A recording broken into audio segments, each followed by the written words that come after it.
Good morning, good afternoon, and good evening, everyone around the world. This is Wraithkind back with another episode of our Forgotten Realms D&D campaign with the Protectors. In this episode, the group finds themselves in Baldur's Gate, and they've decided to look further into the rumors behind the grisly murders in the upper city. So let's go ahead and join them now as they attempt to make their way into the upper city. Does anybody want to give us a recap of what happened last session? We destroyed an aboleth. Like, it was nothing. We all felt kind of bad for it afterwards, I think. Yeah. Just a little bit. I shed a single tear. Banner was just like... And, that was kind of underwhelming. Beetle found its massive treasure hoard under its limp, dead body. Yes, that was amazing. But we killed an aboleth. We freed our ship from an oil slick that was sticky and stopped the wind somehow. And then we walked back on water, triumphant, and sailed into Baldur's Gate, where we did some shopping. Dawn figured out that she was immune to the effects of alcohol and took advantage at a local pub to drink several people under the table and become queen of the tavern. And then, let's see, we heard that there was murders happening in the center of town. We split up, and Team Totem Pole went off to the north, stacked 3 high, Banner, Beetle, and Lycum in rat form, and did some shopping. And Cog. And the spider. And Cog, and Wisp, and the spider, following the 3 of them. Wow. And, all the pets. You just reminded me, so I gotta check something real quick. Oh no, is Wisp gonna try to eat me? I was actually thinking about this earlier today, and it almost slipped my mind again. So you can blame Banner for this. And on the ship, I guess Banner brought up the whole thing with Cog going to the Feywild, and we sort of got a view of the city. And he got to Tolliver, but Tolliver turned around and shot a lightning bolt at him, and Cog ran away, and no fruit was born of that at all. And Banner but Banner was slightly frustrated, but glad to be in good company. And I think that sums it up. Except everybody was thinking about heading towards the center. Both groups had discussed possibly going through the center of town, so they might meet up there. All right. Oh, and we went shopping. Yes. As usual. Had some fun times shopping. Yes. Beetle has acquired yet another toolkit that she is yet again proficient with. Tools. So what's the word? What did we just... I am looking at something here. Is Banner exhausted for carrying a gnome around? That seems unlikely. Probably not. Beetle weighs No, 30 we've pounds. all become Oh, diseased really? from the strange liquid we walked through. So, as you guys are kind of walking around Baldur's Gate, Emeraldi, Velis, and Dawn is actually in the docks area, if I remember correctly, and Team Totem Pole. I'm sorry, I can't say that with a straight face. You're not supposed to. You guys are on the kind of a northwest of Baldur's Gate. And as you guys are going, it's been about 3 hours. And like you revert back to your elven shape. Oh, nice. I didn't realize that it'd been that long. Hair. Oh man, wouldn't I have known? Whoa! I bounced them both on each arm. Well, this time apparently you guys were so busy shopping that you weren't really paying attention, perhaps, to the passage of time. All right, that's fair. And so suddenly, Team Totem Pole has a very large elf kind of standing momentarily on Beetle's head before you all You got this shocked expression on your face and go tumbling down in the stream. Can I roll acrobatics to try to land gracefully? Yes, you can. Matter of I'm fact, just gonna fall. I don't even care. No, you kind of face plant in the mud. Banner just falls on its face. And that's how we're going to pick up the session today. I look up at them with my muddy Oh. face, starting to wipe it, and then I'm like, wait a minute. And I snap my fingers, remembering that I finally learned prestidigitation, and it's all gone. Right at that point in time, right as you're doing that, Lycum Druid crafts water into your face. It was just like I was like trying to help, and like you did it, and I was like, oh no. Oh, okay. Well, I kind of like just tucked my hands into my pockets. And like, okay, well, gonna just sit here. Went from It's always Totem like- Pole to Three Stooges. As it usually does. At least there was no collateral damage this time, other than my face. Do I need Don't to worry. make more- Ba- do I Don't need- worry. You're still Am beautiful. I still this pretty? Oh, okay, good. Almost. Almost. That's fine. All right. Uh, What do you want to do? Let's go see if we can find the rest of the party. I think Let's we're go. done. through the center of the city, right? They are in the docks, which is the south, kind of the south part of the city. I don't want to walk past those creepy temples again. Oh, you can With the take the others. long way around. We did the last time. Yeah, that's true. And so you do so, using Beetle Streetwise ability, cutting the time in half to about 15, 17 minutes, something like that. Find yourselves in short order in the southern part of town, back in the docks. Dawn, Emeraldi, you guys are still in the, what was the name of it? I gotta look at my, the salted, God, They laughed, the actually. salty blade. I think. We did leave. Alright, so you're standing outside the salty blade, tavern. What have you been doing in the interim? I was just looking for shops and apparently found nothing. What kind of shops? I mean, there's general stores and stuff. Potions. All Dawn cares about are potions. All right. Well, If she can't drink it, it doesn't matter. There's Grim Doodles, which is in the north, which is the same shop that Beetle, Banner, and Lycum went to. Sure, I'll head over there. It's Alright. sometime into 3 hours. All right. Emeraldi was looking for a weaponsmith. All right. So, Dawn, basically, you find they've got, pretty much as many health potions as you want to get or could get for 75 each. They have a couple of greater health potions. Oh wait, No, we bought it. bought those.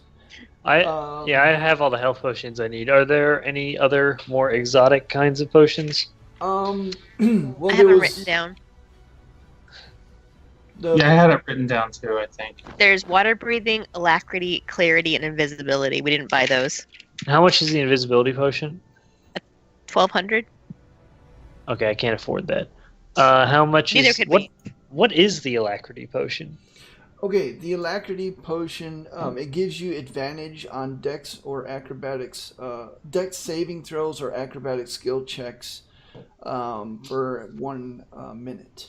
How much does that cost? About 500. Here's what I have. All right, I will attempt to negotiate it down a little bit and then purchase it, regardless of my success. All right, what's your asking price? What'd you say? 500? Yeah. I will ask for 430. Okay, go ahead and roll a persuasion check.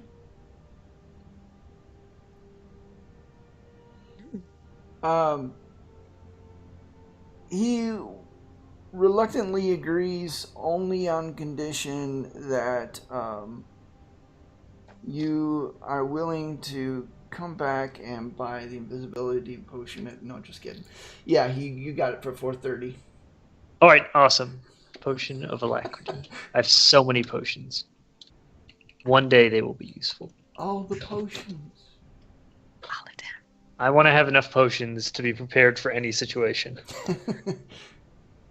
I'll just have like a bandolier to choose from for everything that comes up. Oh, bandolier of potions. Another Kraken. Time to drink the yellow potion.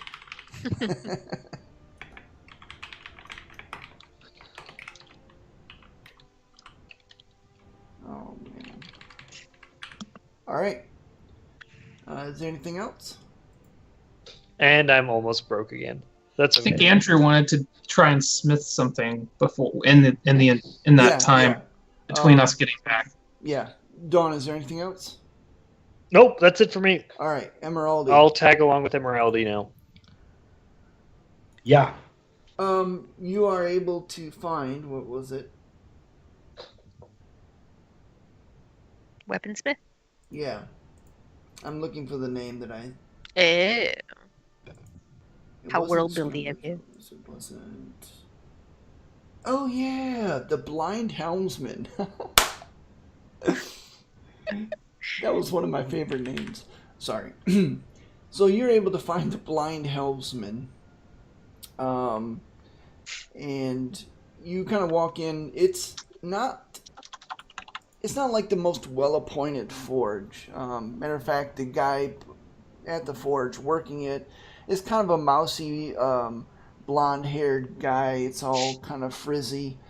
And as he looks at you, he's got these dark brown eyes, and he's sees you approach. You see various implements all around, most of them farming implements, though he does have a few other things such as daggers, swords, nothing particularly magical per se.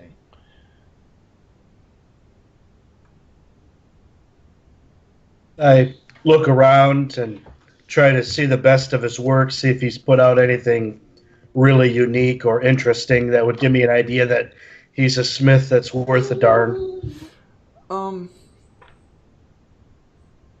Do a perception check. Just as you're looking, or investigation check, as you're just kind of looking around. Yeah. All right. Nice. You see, even though the metal is not the best, you have a feeling that it's just what he had to work with, more than any lack of skill. Because as you're looking at it, even though the metal isn't that great, the workmanship is very solid. It's not master level, like Dwarven level, as you would consider it to be, but it's solid work. The long sword's there. There's 3 of them kind of placed side by side on this wooden table, each with the maker's mark of a simple kind of almost like 2 hills, just a line that looks like 2 hills. And it's on the right on the hilt, right above the handguard of the sword, right on the blade, is the maker's mark of each sword, which presumably is his maker's mark. And as he sees you looking at it, he kind of stops what he's doing. He goes, "Can I help you?" Yeah, I'm just looking to maybe have a weapon made and wanted to see some of your best.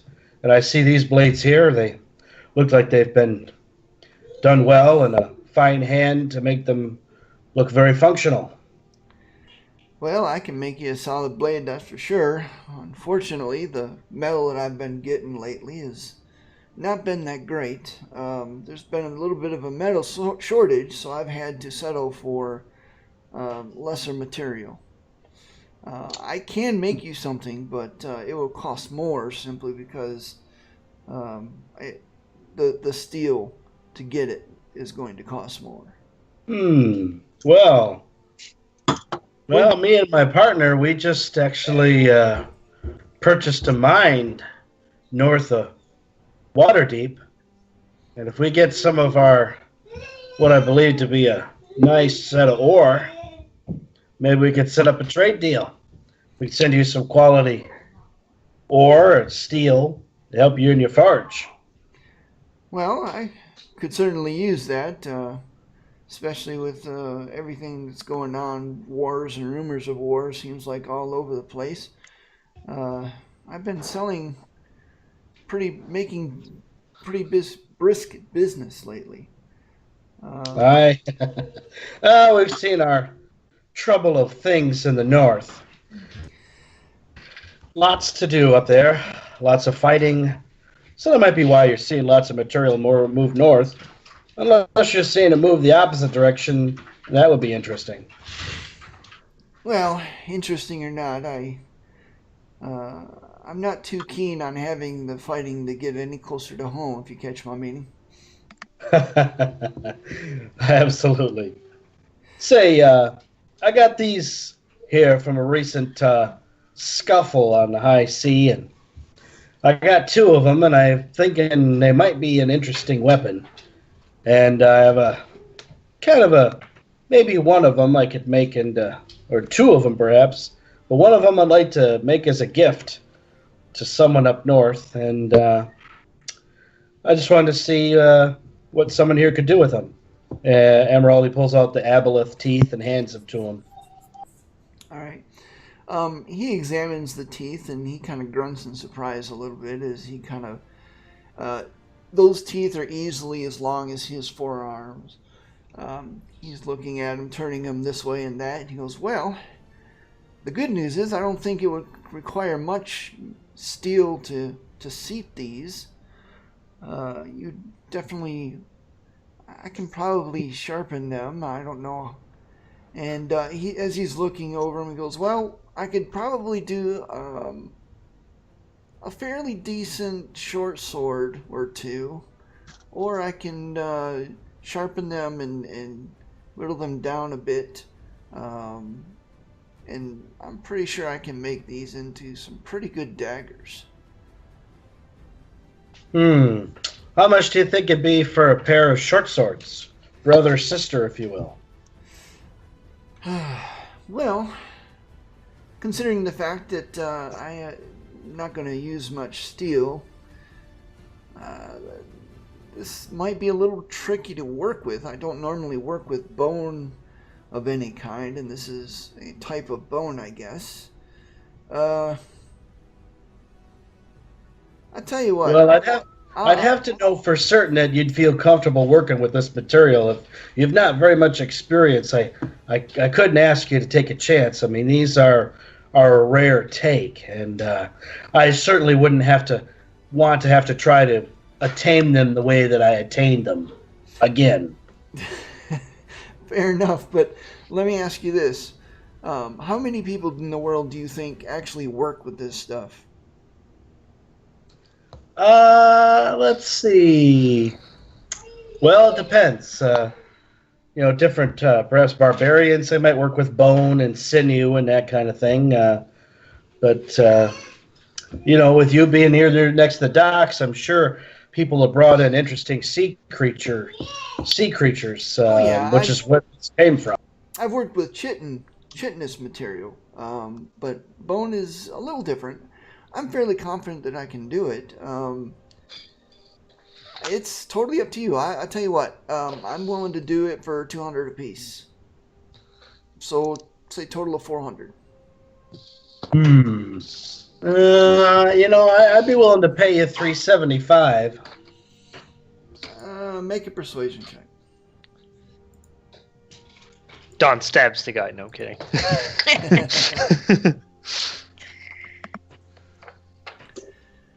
Well, 375 you said?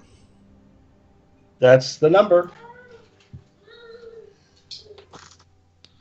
I tell you what, 385 and you got yourself a deal. Emerald makes the motion of spitting on his hand and shakes the deal. 385 for 2. All right. And he shakes your hand, money exchange hands, as well as the teeth. And he says, "Oh, wait a minute. When do you need these by?" Oh, well, I'm heading my way south with my crew, my friends, companions. We're set to leave with the tide tomorrow, so my name's Emeraldi, Paladin of Baronar Truesilver. So when we come back through here again, I can certainly pick them up then, but I doubt you'd be able to finish them within, 12 hours. Well, the steel settings may still be hot, but yeah, I can do that. I'll have to give you some instructions to finish them, but yeah, most of the work will be done by then, if you're still willing. I'll pick them up as long as you give me something to put them in to keep the salt and brine off of them. Yeah, fair enough.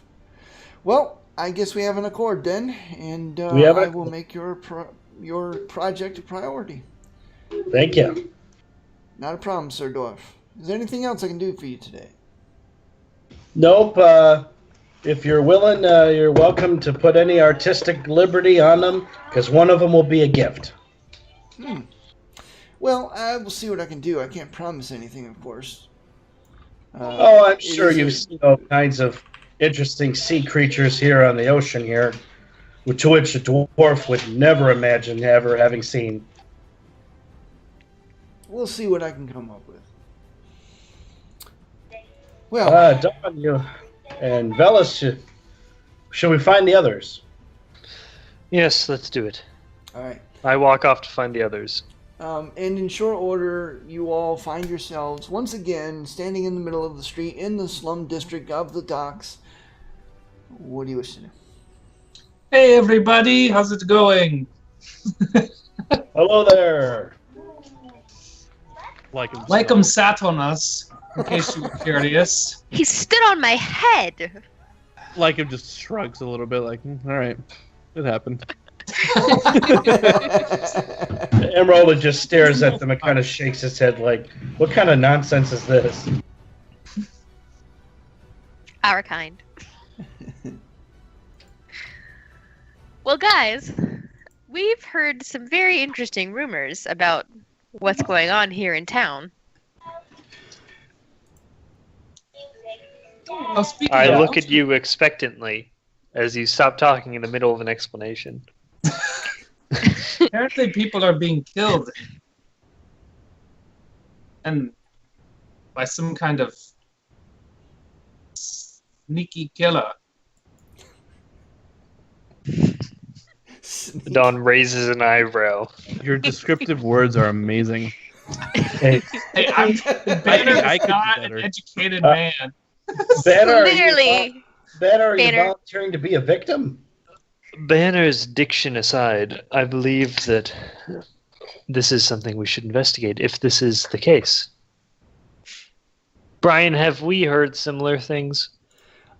Yeah, it's kind of hard not to at this point. A lot of rumor is kind of pervading the city about the grisly murders that's happening in the upper city. I'll be right back. Gotta put Ziva to bed. So basically, you don't know what rumors to believe, but the general gist of it is, yes, some nasty stuff is happening in upper city. They have pretty much closed down the gates to the upper city very tightly, and they're tightly controlling who goes in and who is allowed to leave. So far, no one seems to believe that the city guard, which is the ones that protect the upper city, has a clue as to what or who it is that's doing this. Are you guys thinking what I'm thinking? Stakeout. Like him just shakes his head back and forth. Just I could here go we for that. again. I'm going to impress you all with my investigative skills of reasoning and deduction. Clearly. I almost forgot.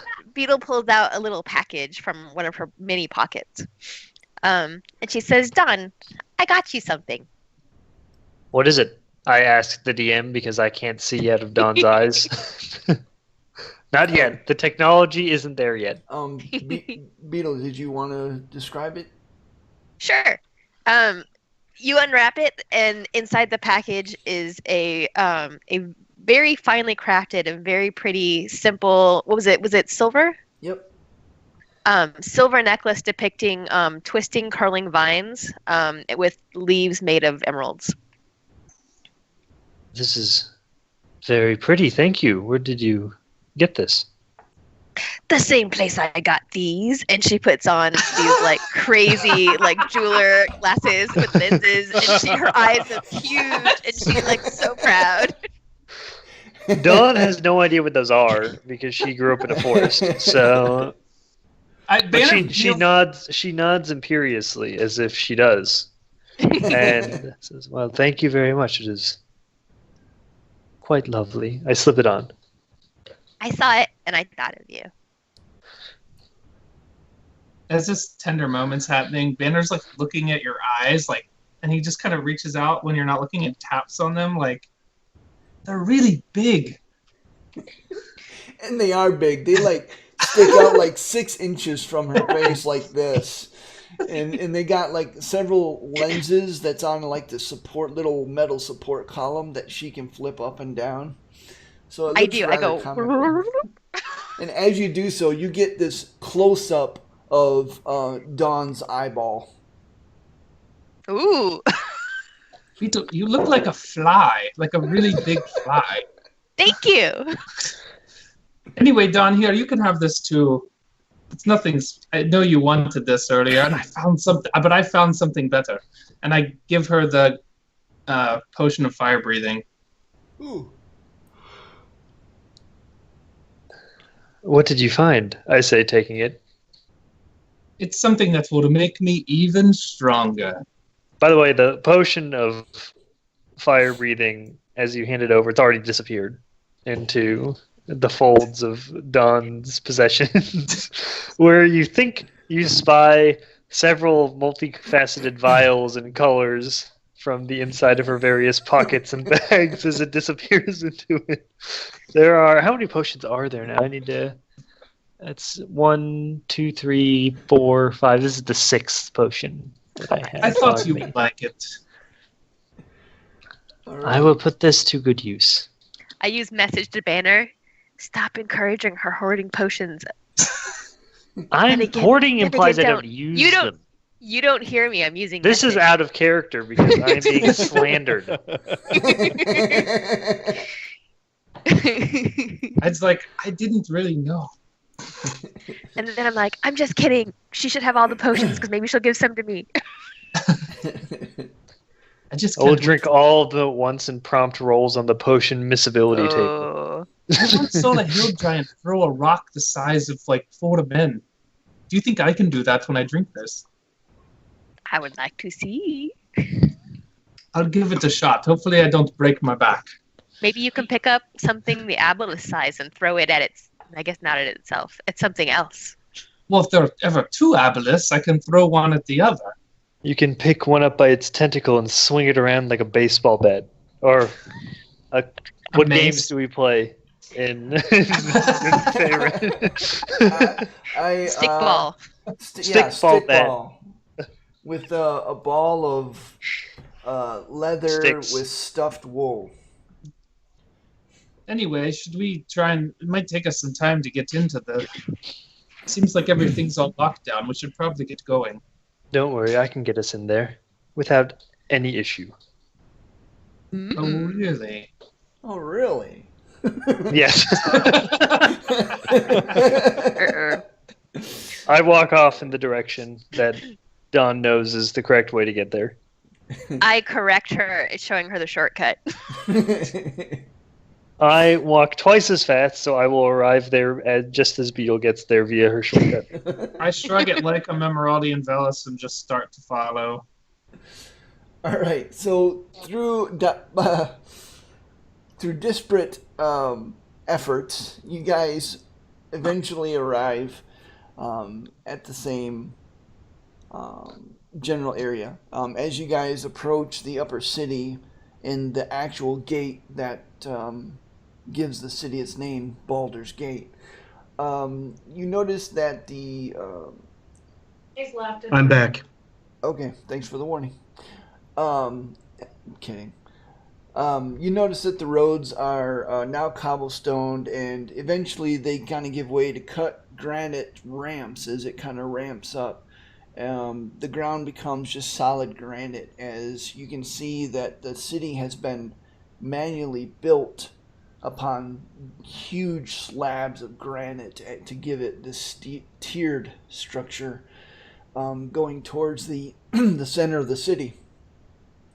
And as you reach towards, or as you near Baldur's Gate, you see a line of carts, a line of people, and other kind of couples, families waiting in line.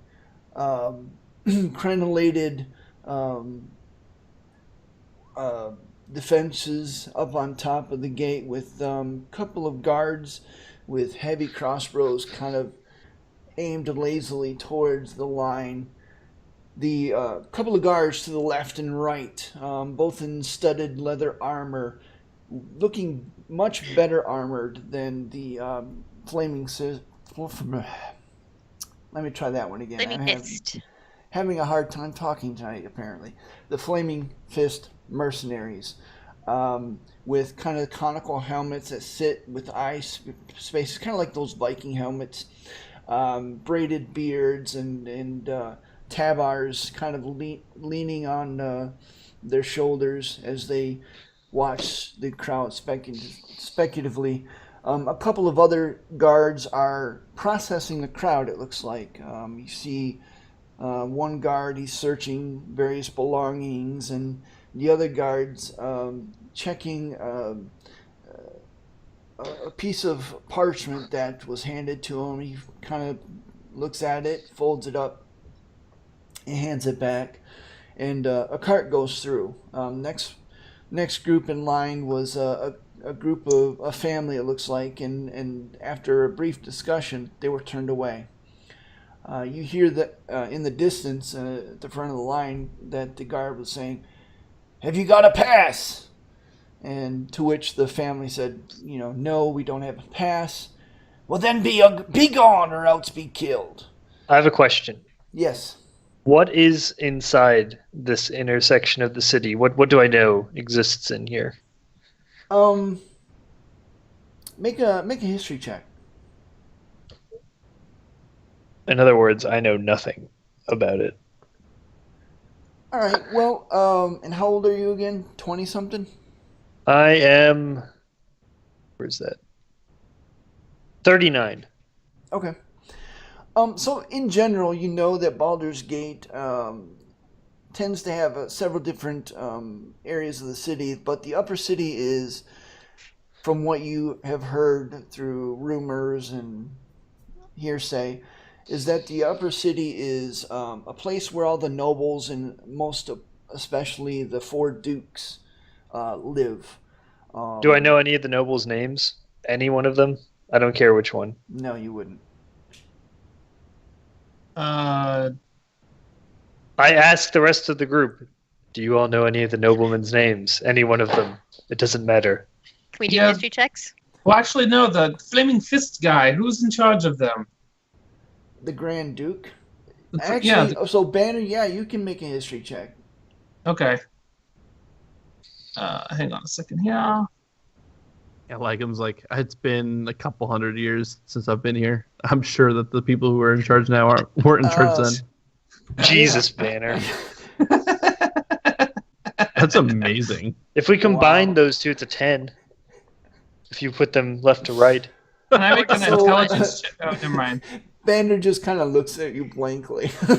It doesn't Grand matter. Duke? I walk off a little bit. There's like guards around here, right? yeah. There's a So lot of I'm gonna guards. find guards. I'm gonna find one. I ignore him. I'm gonna find one that is not standing with any of the other ones specifically. Maybe one towards the back of the line who's keeping an eye on the stragglers or something. Okay, yeah, I mean, there's several of them kind of along the line. Now I spaced walk out. past him inconspicuously. And then as I'm about 5 feet or so behind him, I'm going to turn around, and I'm going to say, as I'm casting suggestion on him, while not in his sight, so that he doesn't see me making any sort of incantation, and while not in anyone else's sight, I am going to say, excuse me, it's very important for you to let me and my party through this gate. You see, we've forgotten our pass, but you will be kind enough to take us through with yours. What's your DC? 14. He fails his DC. I do like the Jedi mind trick thing with my.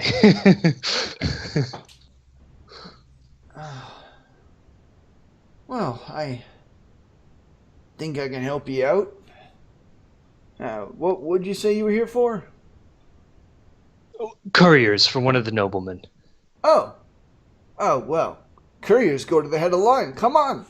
And he starts leading you guys. And some of the other guards are kind of looking at him strangely because they know that couriers are usually in uniform. The Baldurian livery. But you six are quite obviously not. But he kind of walks you past most of the guards and the lines, and the captain at the gate, he says, couriers for one of the nobles, he says. The captain kind of looks at you. I give him a winning smile. And I'm going to, whatever ability check you just made, I'm using Ben Luck to minus a D4 to it. All right. Whatever you just rolled, I heard that. Oh, I roll. Okay, you got so lucky. Yeah. So with the minus D4, he rolled a 12. He kind of looks at you again with that strange and puzzled expression, but then he just kind of shrugs. He goes, "All right, let him through." And as you look at the captain, he's kind of this grizzled veteran. He's very heavy set, not fat, but just got a lot of meat on him, and kind of a graying beard, and kind of the color of Jay's beard, right? Just this long gray streaked beard, and he kind of waves you all through. Tanner just walks by and kind of. Thank you for your service. And bye. I walk by trying to look really official.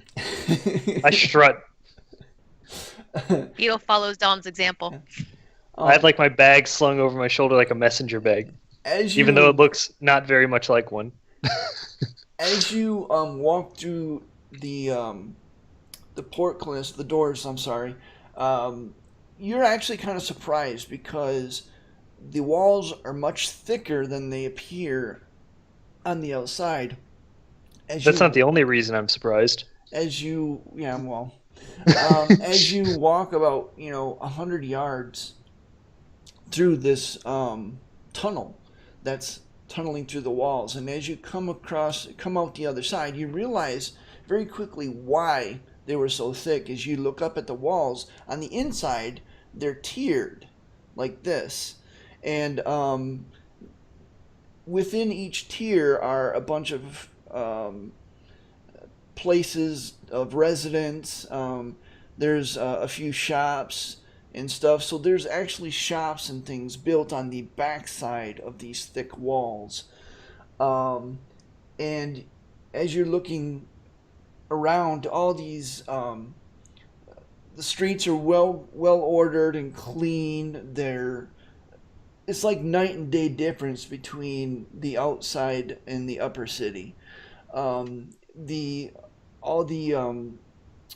buildings are made out of brick, kind of a cut stone, not brick per se. And the smallest building is like 3 stories high. Very well to do. You look around, everybody's well dressed. Although you can tell just by looking around, especially you like them, even though they're going around about their day and about their business, not one of them looked particularly comfortable. They all look kind of jumpy and on edge as they're kind of,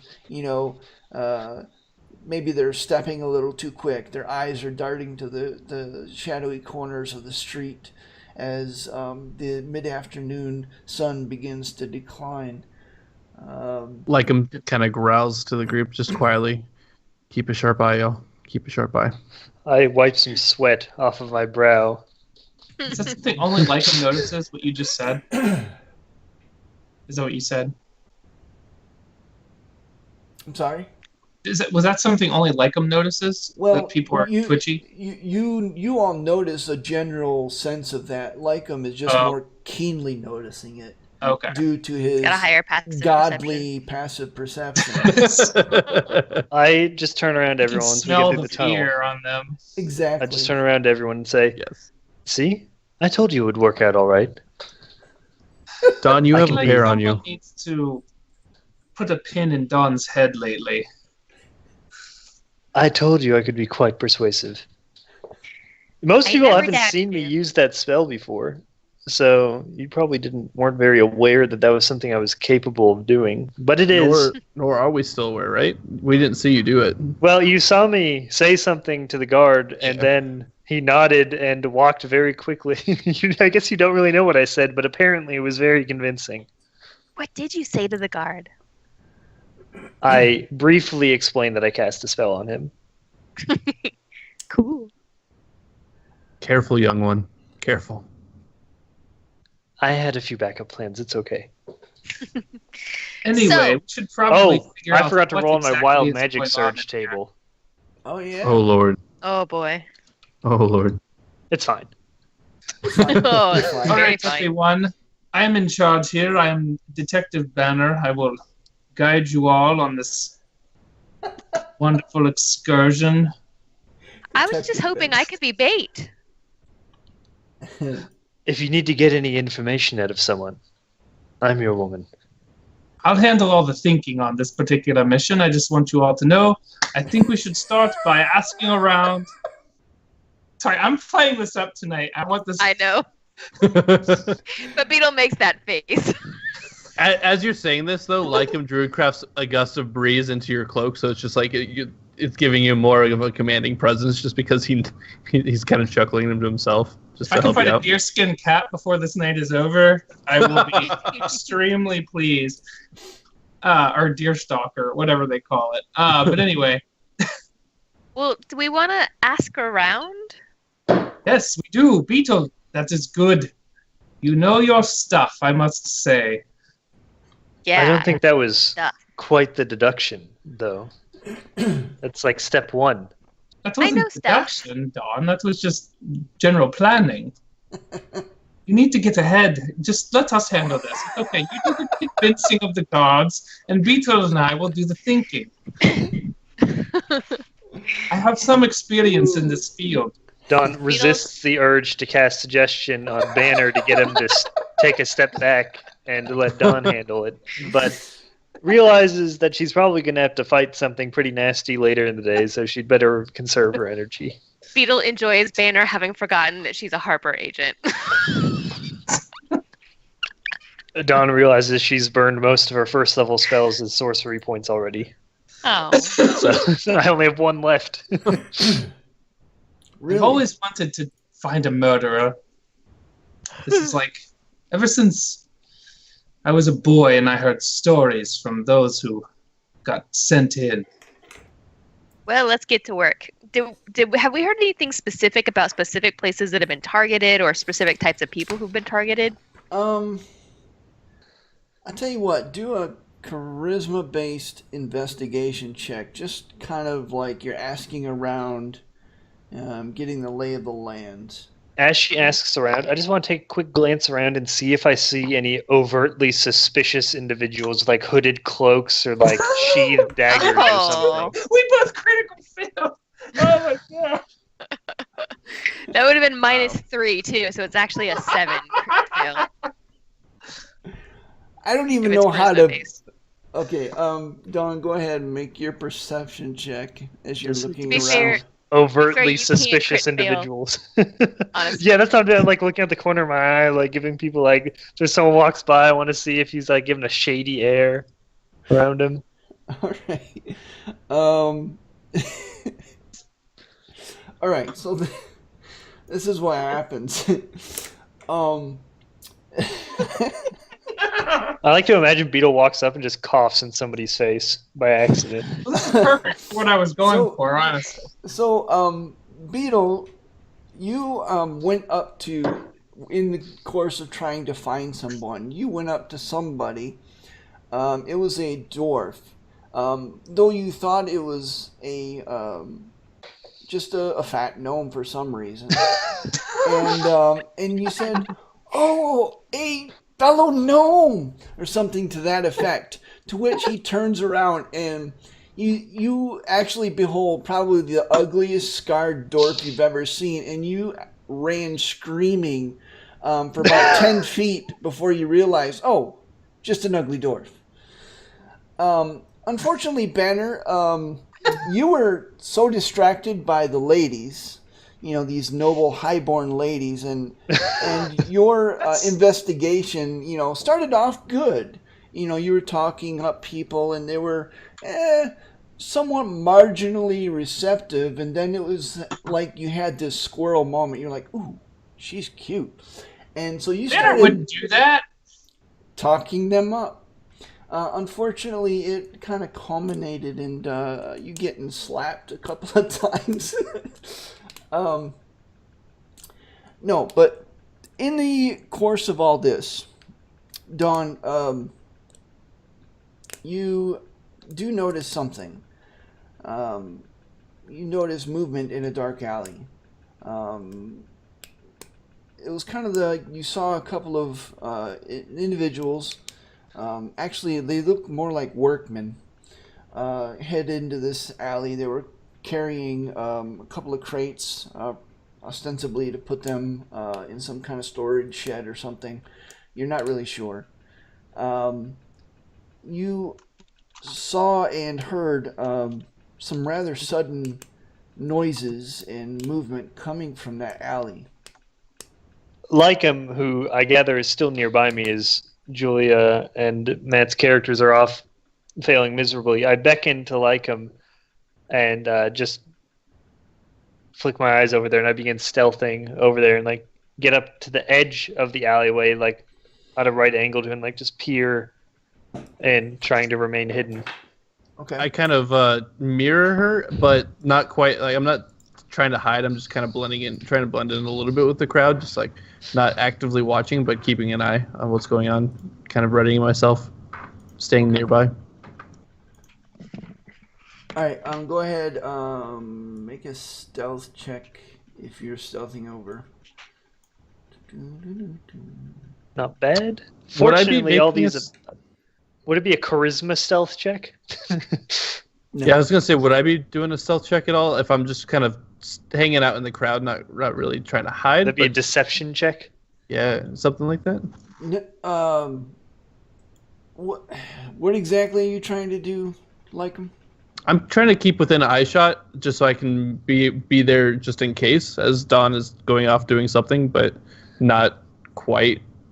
I'm not really engaged yet with it. So you're not following, you're just keeping an eye on her. I'm keeping an eye and just like meandering my way that way, but not trying to seem out of the crowd or anything like that.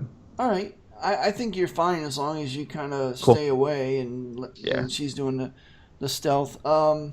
Yeah, I'd say you're fine. So, let me look at something. I need to look at something too.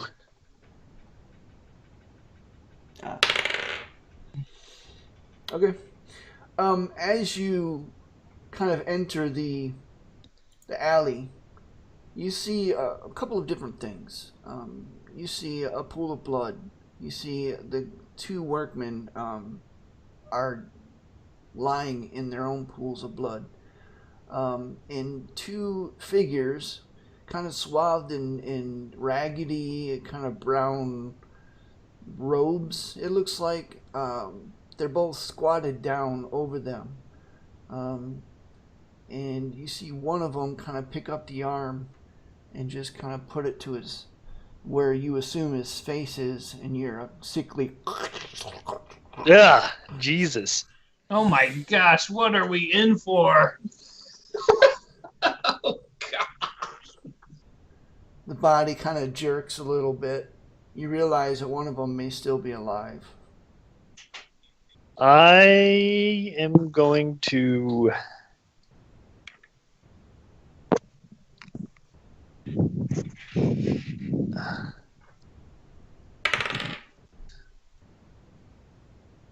Is time still passing as I'm thinking this, Yes. or are we paused? No, Oh, we're no, okay. it's This is things real are time. happening.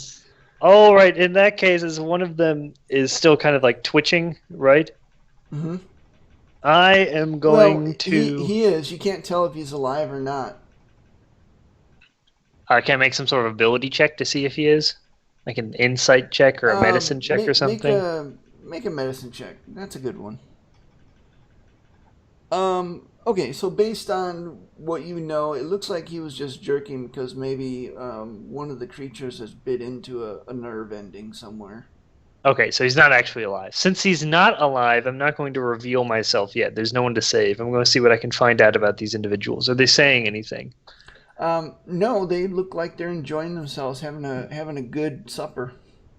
I am going to shoot a silent message to Lycum, who is in the crowd behind me, and say there is some fucked up shit going on in this alley, and I think we may have discovered the culprits a lot sooner than we may have anticipated.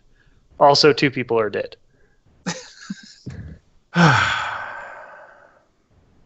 Also, please don't come running in here, because if you do, they'll find me. That's fine. He like you just see everything that I'm processing right now. Just like, okay, here we go. And so I start sneaking towards that way. I like duck behind a corner and. Do the rest of us notice these 2 at this point, or? That they're gone at least. I've stealthed into an alley. I know, but you rolled a 15. Yeah, but I'm not in the square anymore.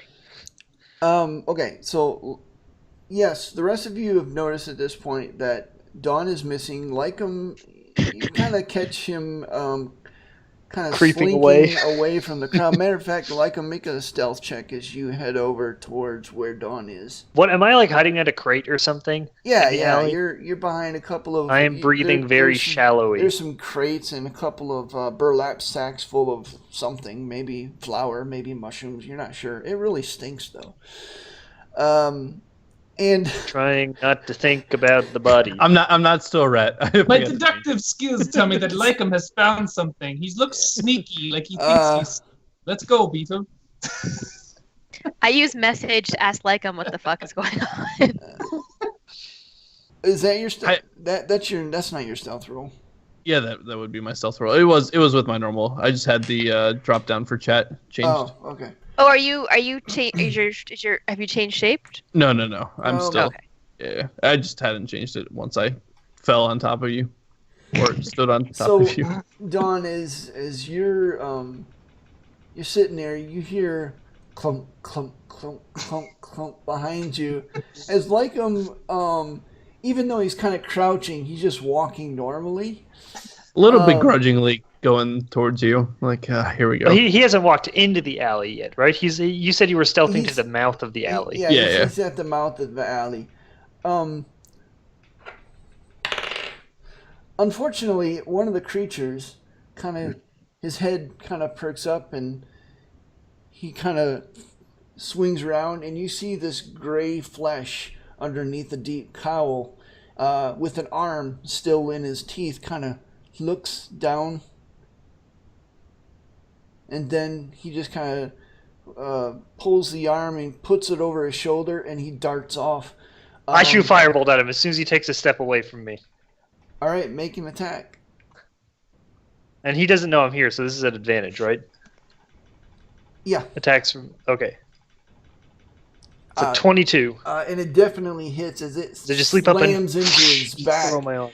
What a roll. His robe actually starts to smolder, and you hear this as he kind of groans in pain, and you would think he would turn around, but instead he just guns it. He's out of there. I dart off after. I'm sprinting as fast as I can after him. All I say, right. "Don't let him get away!"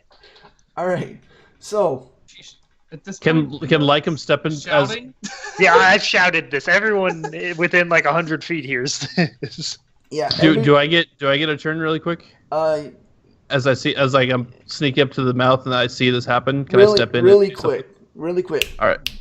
I'm going to cast Hold Person onto it. Where can we find out if it's a humanoid or not? Yep. All That's- right. And there were 2 of them, right? Just Yeah. Yep. Okay. They're actually both. As soon as the first one started darting, the second one kind of looks up and he started darting. Okay. This alley is actually an open-ended alley, and as you go through, you see it kind of parts ways to the left and to the right. It's a T intersection. Let me do that. What's your DC? 14. Unfortunately, he makes it. Sounds good. I'm going to use Ben Luck to lower his... Yes, I've been replenishing my sorcery points with first level spells, but I'm running low. I'm going to roll a d4 to see if I can get him to fail it. Which I'm supposed to Okay. not know the number of the roll, by the way. So because that makes it a little too easy for me to know whether to do it or not. But it says I'm not supposed to know the result of the roll beforehand. So just so you know. Yep. Go ahead and make your 1. No. Okay. Darn it. You could have, With a shot. but no. It's So- not going to work every time. They both go running and they hit that T intersection. They dart off to the left. I'm sprinting after all them. right. I have a speed of 35. All right, and as you do so, you round the corner, and at the end of the left-hand intersection, you see a couple of doors that open up to the alley. You are a little closer to them. The injured one kind of senses your movement, and he turns around, and instead of leaping away, he puts down the arm. The other one picks up the arm and keeps running. I am going to use And the one major... that turned around is now running towards you. Okay, I'd like an action real quick since they... I just want to cast Major Image in front of the one running away to cast an illusory wall of flames up in the alley, impeding his progress, crackling with heat. Okay. And it does feel real, though if he goes into it, it will just feel very warm, but not enough to cause damage. Okay. Oh,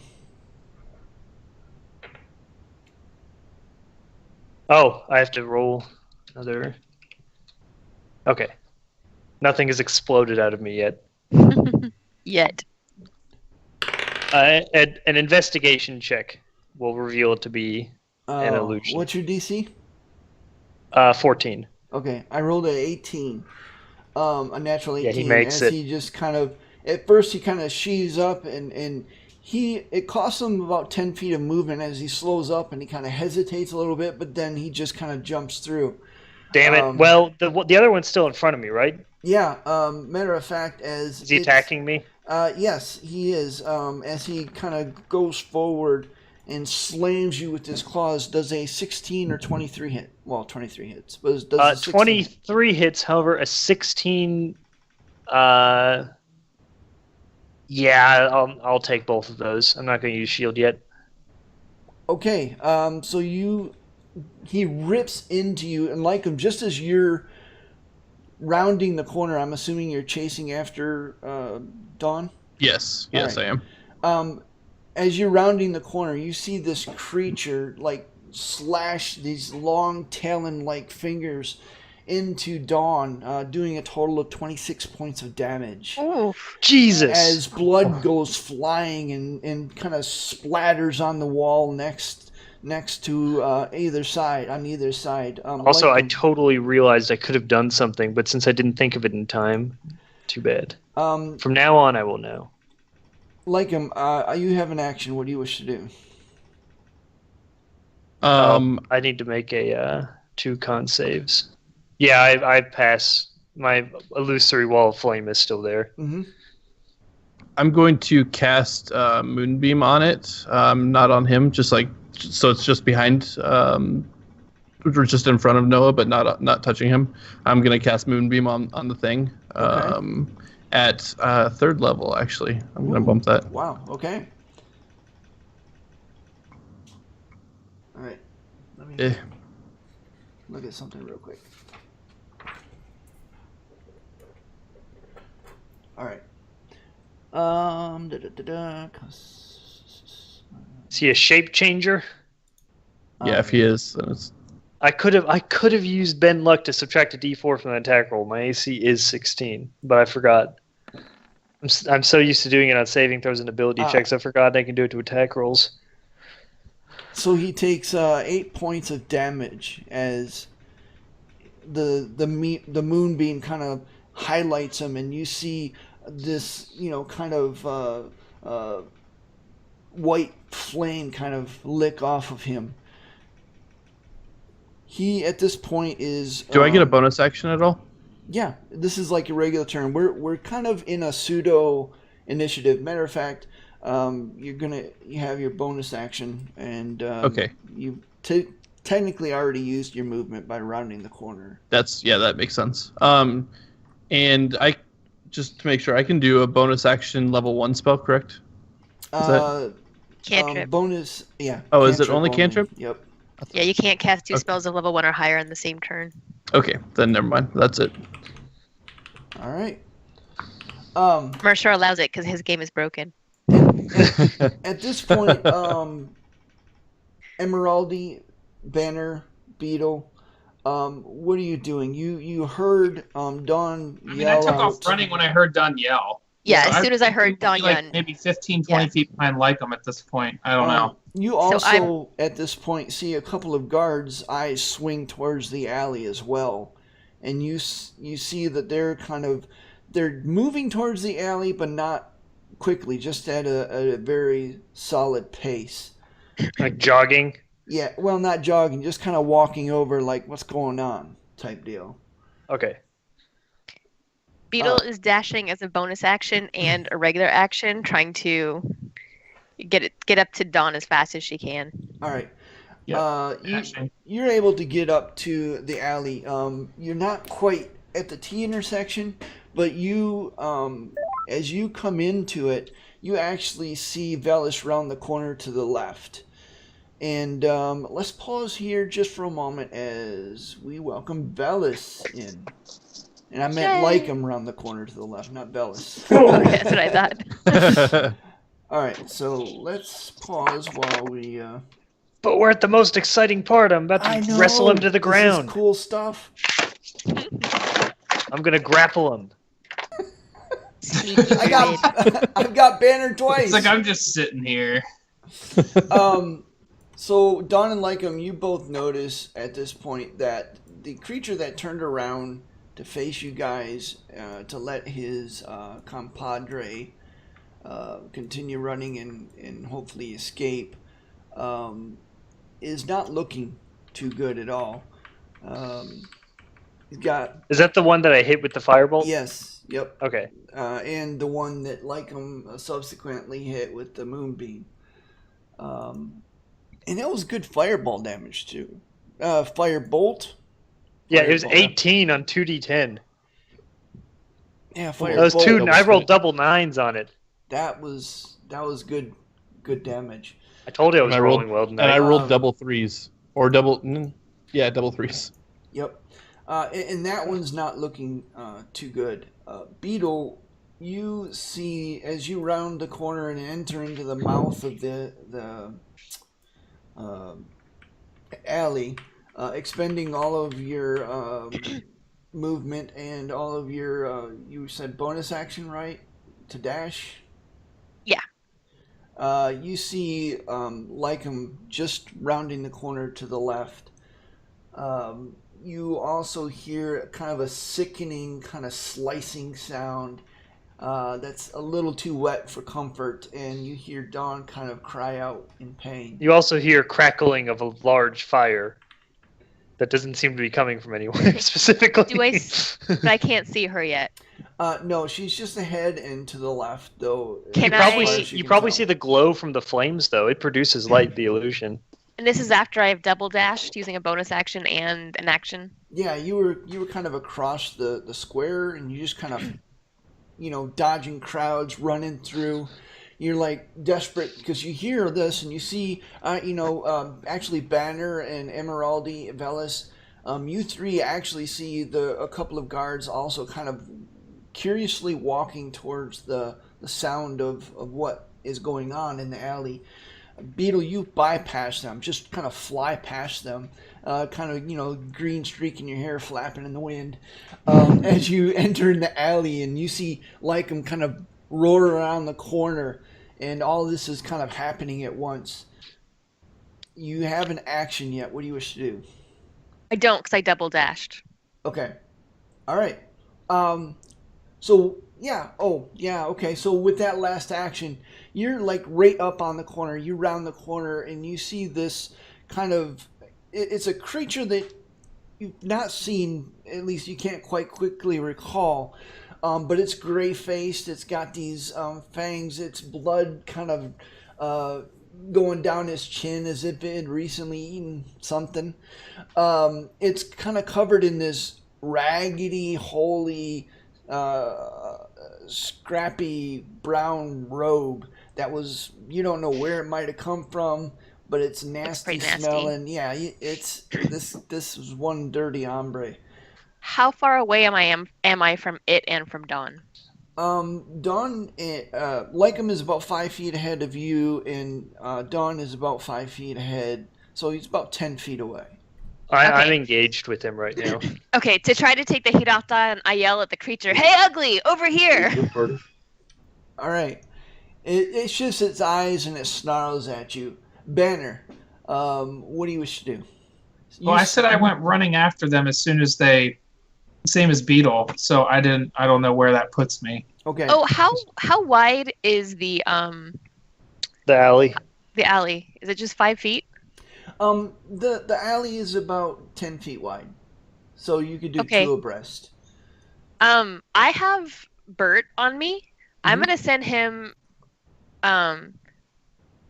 See if I can get him. Does that take a bonus action though? No, I can command him. He gets a movement and an action on my turn. Can I toss him onto the wall and have him skitter past, because he's still charged with minor illusion, to cause the image of a wall blocking part of the There's already a wall of flame that you think is real, like 5 feet past him. Then I wouldn't do that. Okay, Banner, you're saying you pretty much just dash? Right, yeah. I was the same time as Beetle. I said I dashed. All right. That was what I. So using your action, you dash. You see Beetle around the corner, just barely ahead of you. You're not quite there though. Do I see Dawn hurt, and how far away are they? No, you don't see anything. You see Beetle around the corner to the left. Presumably, everybody has gone to the left at this point, except for you. You're just maybe 5 feet shy of that, coming up on the corner. Oh, and Beetle turned the corner. Yeah. All right, I'll action surge and keep going. Or wait, I don't get more movement from that, do I? What actions can you can dash with action? Yeah, you can dash as an action with bonus. Yeah. Well, I already dashed. Yeah, but you can double dash if you take another action to do it. Same way a rogue can not use a common way to use action surge, but you can do it. Yeah, you can do it. That's all right. I think it says you can take the dash action with it. Me and my bacon will allow it. Well, that's all right. I won't do that. We got to get him some more bacon. Yeah, I was gonna say we need to send him bacon every time we play. In that case, I if it's only can be bribed. I'm basically using it to dash the action to go another 30 feet or something like that. That would take you down the corner. You would get another double movement. So basically, you would use your movement, then you would your action to dash. If you action surge, you can use that action to dash, but it would only leave you with the bonus action. Yeah. And you would have used your action surge. I'm not going to do that because I have no idea what's around the corner at this point. If I saw Dawn hurt, I would do it, but I'm not going to. Well, you've heard Did everything I hear that's Dawn happened. scream in agony? Pretty much. I mean, All right, heard me go, going around the corner. okay. you just keep Dawn, trucking I see along. everyone in bed is like, oh no! And I jump off Lycom's shoulder and I throw myself on top of the beast. If I can do that. Well, no, I'm not the DM. I'm not going to say anything. I'm sorry, Brian. It's habit. It's all right. I feel the same way sometimes. Basically, Banner just runs into it if he can get that far. If that's a thing he can do. I do have a positional question, though, aren't I? Oh, you leapt over like him then? Yeah, I Left just said through following him? I tell you what, I will allow it, but let's do it this way. You're going to have to impress me with an acrobatics check. That's what I figured. Because, I mean, Lycom, at this point, shoulder. you're winded to heck. That's not very impressive. I have no rolls tonight. Like I thought I was due. I seriously make an thought I was athletics, make an athletics check. 1. I called it. I called it. my I called goodness. the 1. No one cursed you. Goodness. I am sucking the good rolls from everybody. This is Do so I- many I ones probably tonight. need to make a constitution check to make sure I have my moonbeam still going, don't I? Yeah. Okay. It probably counts as a big distraction. That's for This sure. is- Yeah. Oh wow. Okay. So this is what happens. Banner, you fly around the corner like him. He goes, "What?" Just in time to see your foot like land on his shoulder, and he was not prepared for this at all. Instead of, kind of pushing you a little bit, he goes down. You actually kick him backwards 5 feet as you try to push off of him. You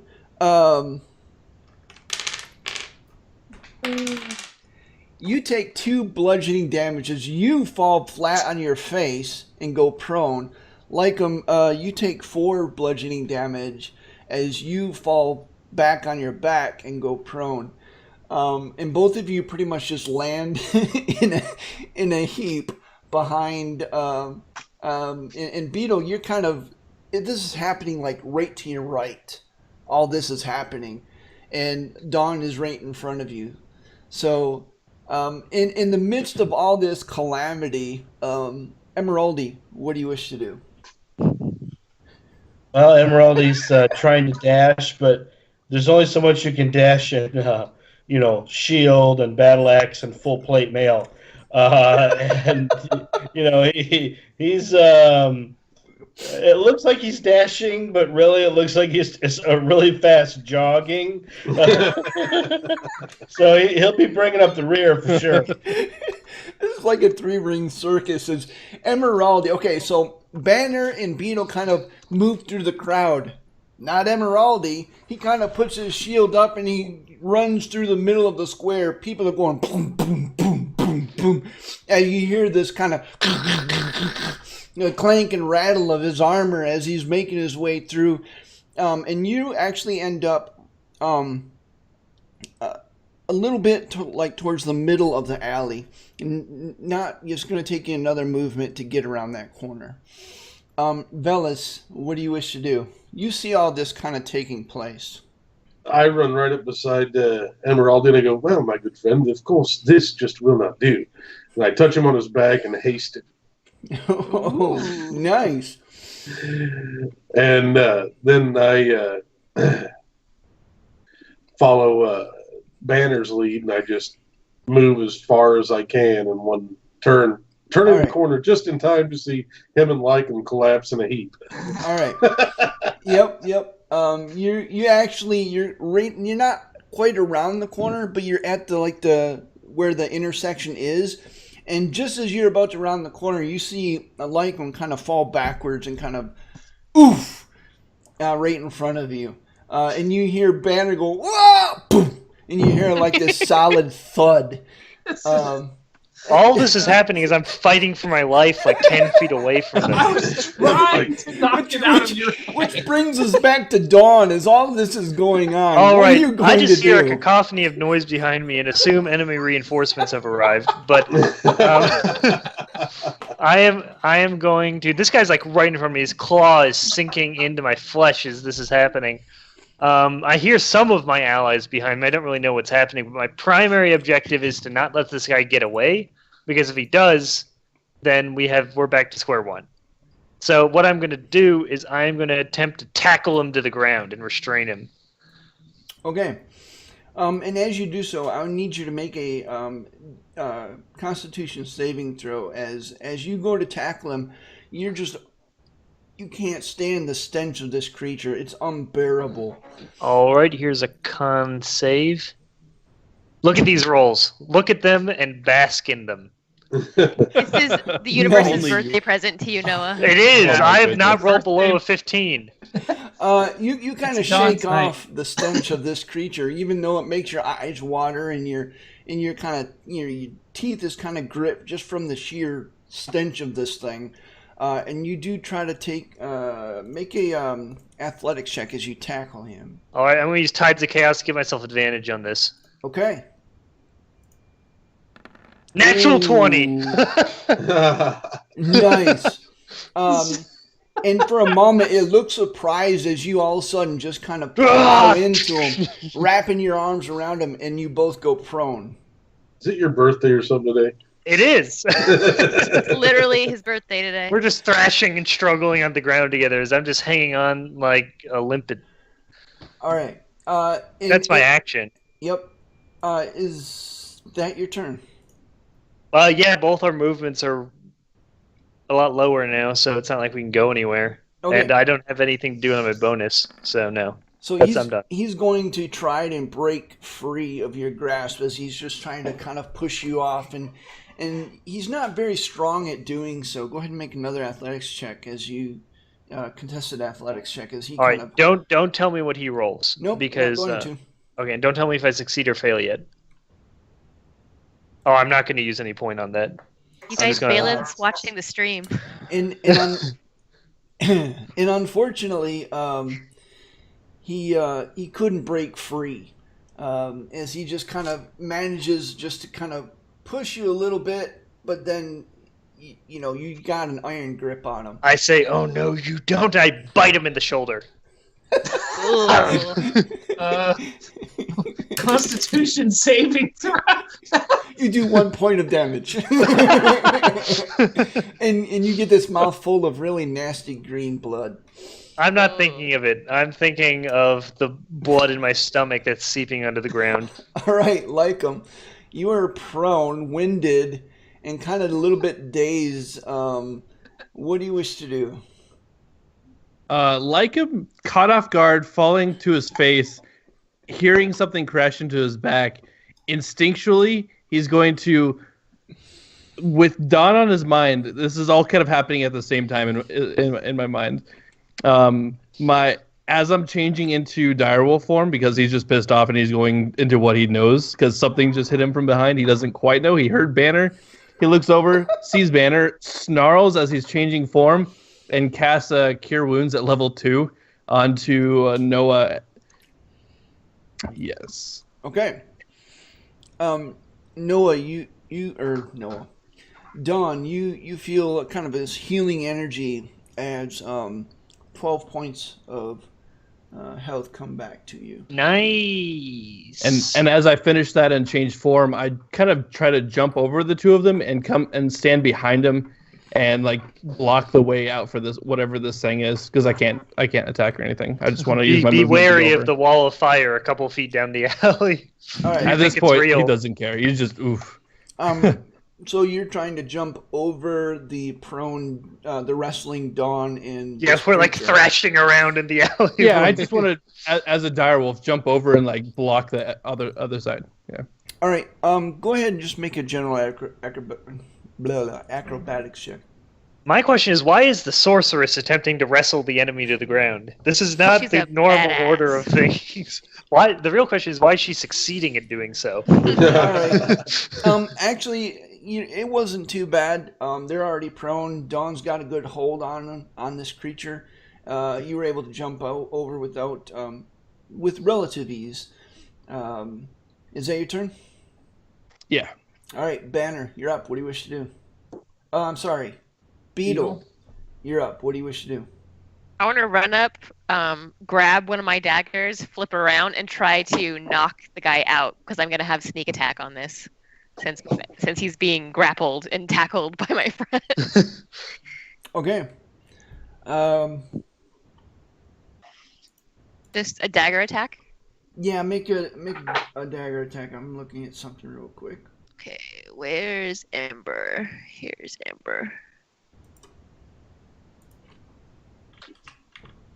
This is one creature, guys.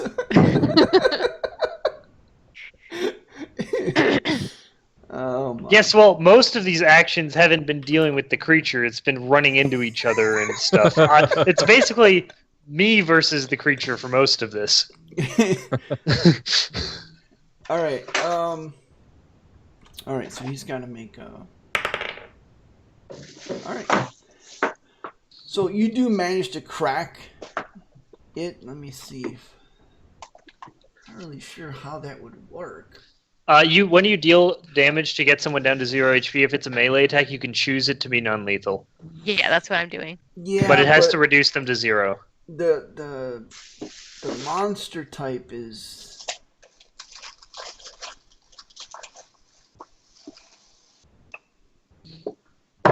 I've never really liked that rule, to be honest. In some cases, it doesn't make sense. I'll allow it, I guess. Yeah. Oh, he takes 18 points of non-lethal damage then.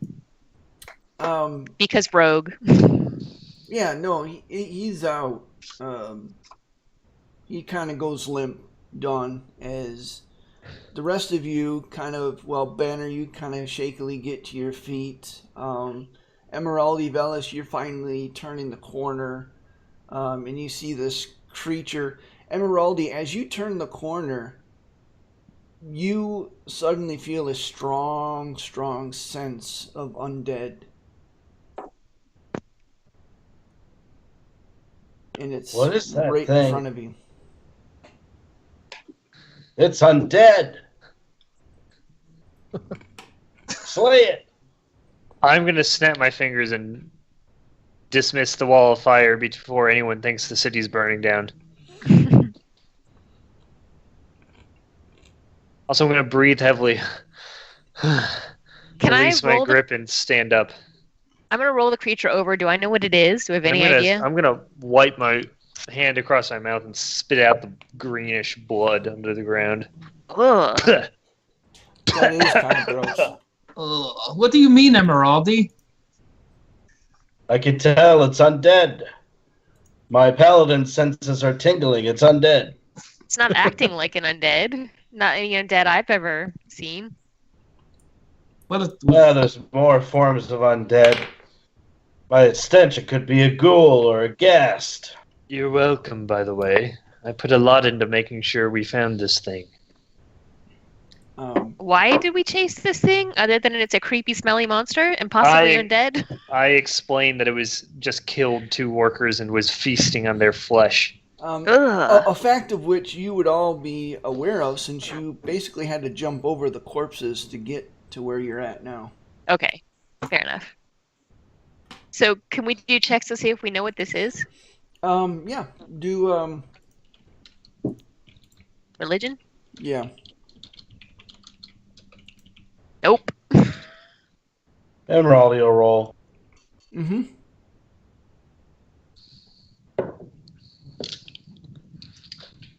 it's only Noah's night. It is. I've yet to roll under a 15. All right, well, if you want to roll, whoever wants to try to see if you know. I don't want to stop my record right now, so I'm not going to. All right. Apparently, Velis knows.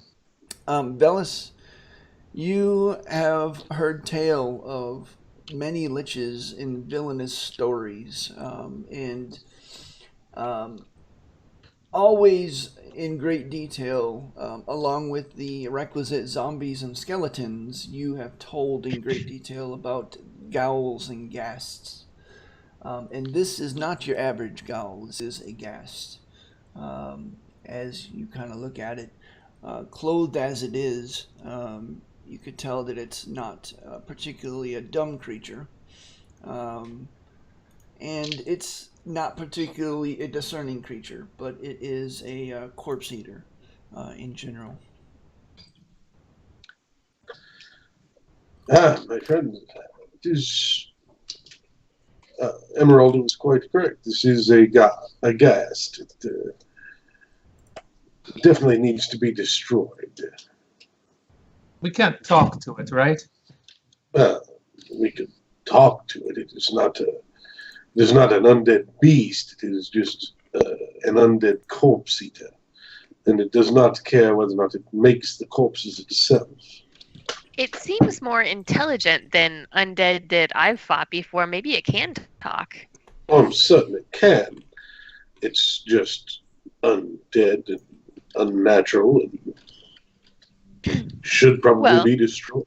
The reason why I knocked it out was because I was hoping it could tell us where the rest of its brethren were so we can go kill them too. If this is the scourge that's murdering people. Actually, why don't we let it go and follow it? Speaking of following it, is there any trail that the other one left? There was two of them. I'm going to start looking around for tracks. Can Lycum hunt this thing in direwolf form based on the smell? If you said it was a fairly strong smell. And you have you have an example of one. Yeah. It is it's not it's Pungent. not hard to miss. I mean, this thing is just matter of fact, as you each kind of get close to it, I'm automatically passing your DC or your Constitution saving throws, but it is nasty. I mean, your eyes are watering. It is just, you can't remember how the last time you smelled something so bad, except for maybe those demon things in Kaltarn Lode in that maze. That was pretty bad. It reminds me of the tree that's Emerald is starting to get more upset. Look, I can't abide with this thing being here. I gotta slay it.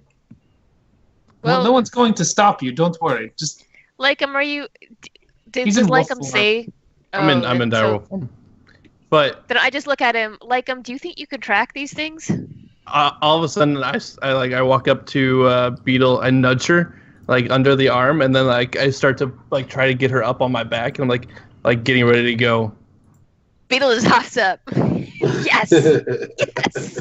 I cast talk to animals just so I can understand him if he wants to say anything. Yeah, and I just say, "Let's go. I can track these." All right. Okay, Lycum's fine, got the kill scent. it. Emeraldi, hit it with a hammer and let's get the hell out of here before the gods show up and think we did this. So based and as you say that, you actually do hear movement in the mouth of the alley, and you hear one of the guards goes, "Who goes there?" They can't really see you because you're around the corner, but they do see two corpses at this point. Emeraldi calls out, "As a paladin, I should be able to handle this. The guards should know about this." If there's a body of a ghoul here, they can put two and two together. We don't want to lose the other one, though. Let's kill this one in one. I shoot a firebolt into the prone ghoul's head. All right. Yeah, you automatically just kind of finish it off. Lycum, and then I take off after Lycum. Make a perception check with advantage for your keen hearing and senses as you're kind of looking around. What about survival for tracking it and hunting it? Well, it's the same thing, no matter what. That's the tricky part. Is the dire wolf? It says keen hearing and smell. You have advantage on wisdom perception checks, but yeah, survival would be something I would normally go to. So they're both the +6 anyway. But yeah, with proficiency, that's a natural 20. Yeah, you're good. And it's fairly easy to pick out as you see a trail of blood drops. It presumably from the corpse that it had just grabbed the arm off of and is now booking away somewhere. And it continues down this alley and opens up into a street, and it just continues on for a ways. What are the rest of you doing? Banner, what are you doing at this point? seeing I'm running Beetle along. riding. I'm running alongside and I'm being like, Beetle, Wolf Rider. Yes. I'm running It's finally alongside happening. too, and I'm going to take a minor healing potion as I run. Okay. Velis, what are you doing? Let me check something here. Run alongside.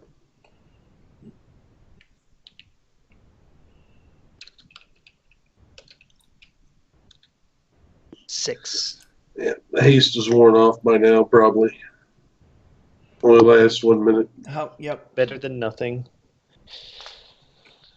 I'm at about 75% health. 78%. Does that mean Emeraldi can't run once it wears off? Only for Only like for one 6 round. seconds. No, you just You're lose gonna, your like, action. You can still move, right? Oh. Oh yeah. He just moves a bit slower for 6 seconds. Oh. Yeah. So all of a sudden, Emeraldi just goes like Baywatch for like 6 seconds as we're running. Even better. his dwarvish locks wafting in the breeze. All right. His beard blowing behind him. So Velis, what are you doing? I'm going to run alongside with Emeraldi. I'll keep pace with him. All right. And Emerald, are you following as well? Yeah, even though I feel a little compelled to talk to the constabulary, but we got to kill this other one. All right.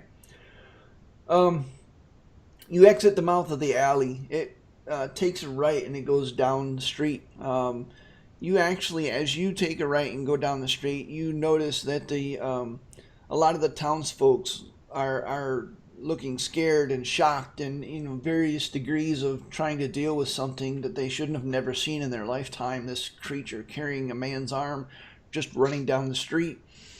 And We're on the right track. And you follow it down the right, to the right down the road, and it kind of chucks off to the left again, into another alley, and then he had a good head start. And as he takes you down a couple more alleys, eventually you end up, you have to pause for a moment as the cobblestone gives way to grass. You look around. This is a cemetery. There's a lot of headstones and things like that. There's a few mausoleums dotting this area. Quite a large cemetery. It's been here a long time. In the distance, you see, you see the creature, this other ghast, with the arm kind of flopping over its shoulder as it's running. It throws open a door to this mausoleum, and it dives inside and slams the door shut. I go running up to it, and I stand at the door, and I kind of go into point mode, kind of facetiously. You sort of see this direwolf smile a little bit. If a direwolf could smile, he's kind of grinning, and he's doing a point right there. And I look over to Banner. I'm like, "Hey, in here." Banner grabs the stone and tries to force the door open. All right. The door grudgingly and slowly gives way. A mute testament as to the creature's strength, perhaps a little bit born of desperation, as you open it. And you see a fairly well-appointed mausoleum, actually, with two sarcophagi on each side, both sculpted in, the tops of them sculpted in what looks to be at one time well-to-do individuals. The sarcophagi are worn, dusty, and you see at the end of the sarcophagi kind of this tunnel. It's about 5 feet around, and it is been recently dug as it goes down into the earth.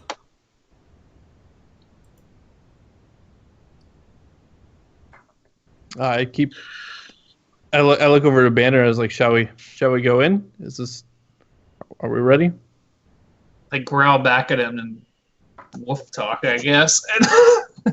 Is everyone caught up to us at this point? Yeah. I mean, Come on, it's getting away. Everyone is pretty much in the mausoleum at this point. all right, hope you're all Yep. ready. And we I dive in. Emeraldi calls out, "Let me go first."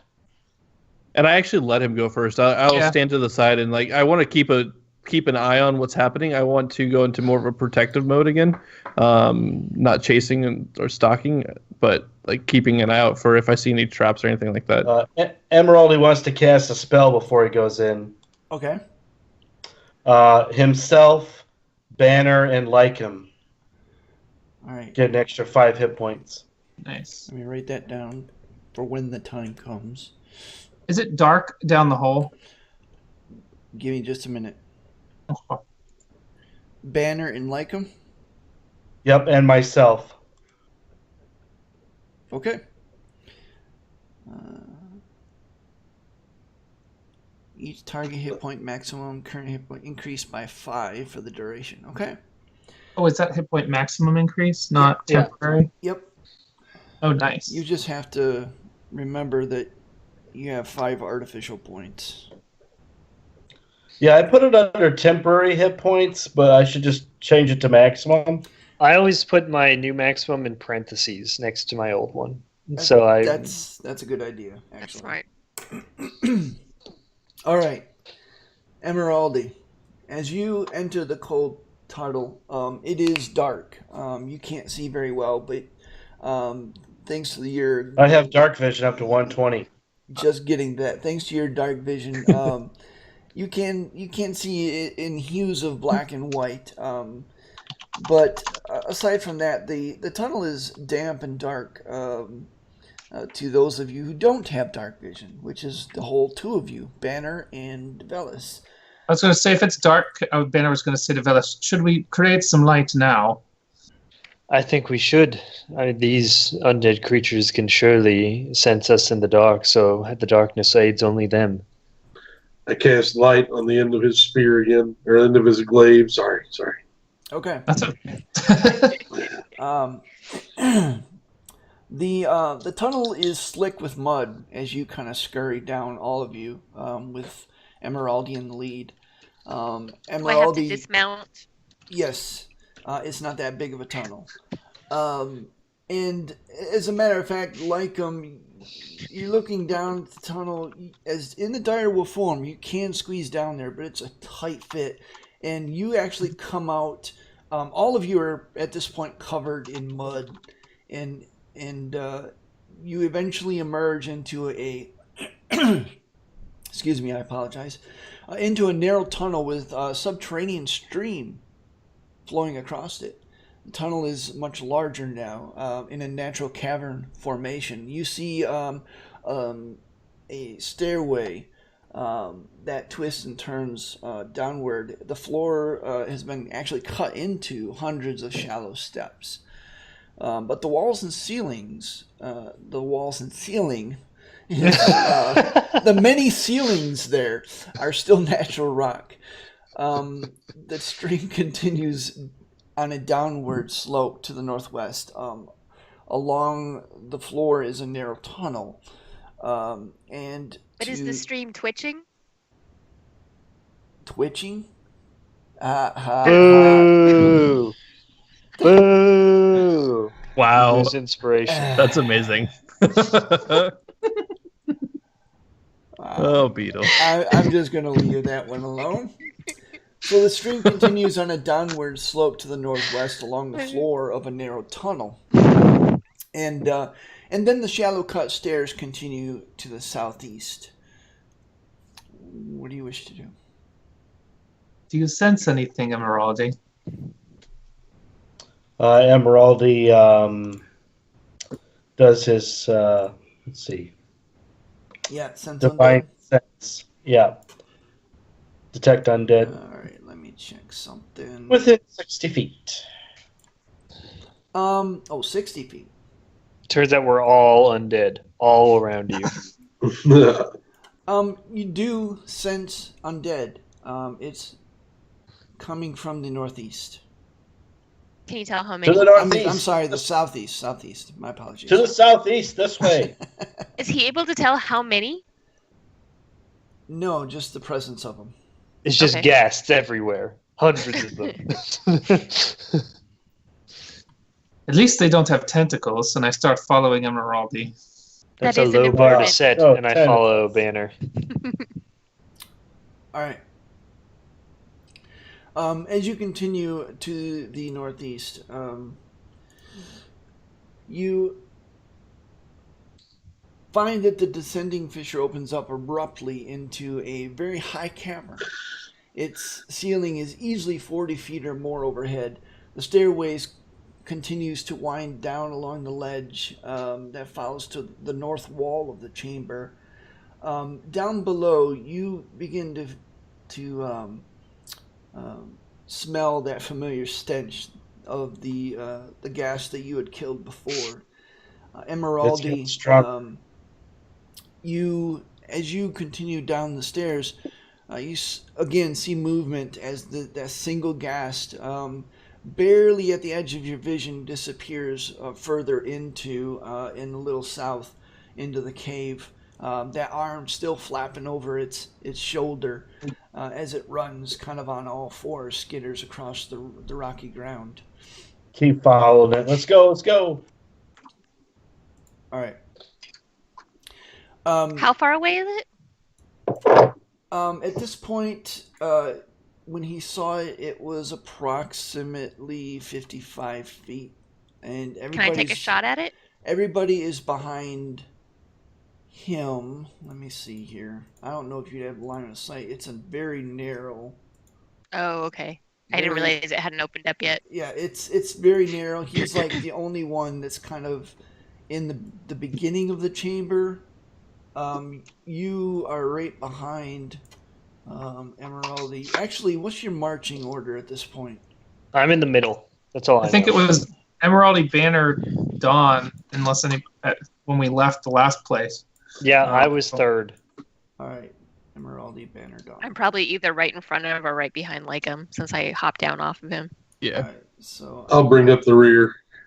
all right, I am putting. Oh, that's fine. Emeraldi calls back to everyone. Ready your fire casters. This is going to be a fight. Wish I'd kept that potion of fire breathing now. One of these days, I must remember to learn some more offensive spells. Oh, I can teach you some like him. Not like him, Velas. So I don't know what I'm doing. I'm losing it. Beetle, you would not have line of sight.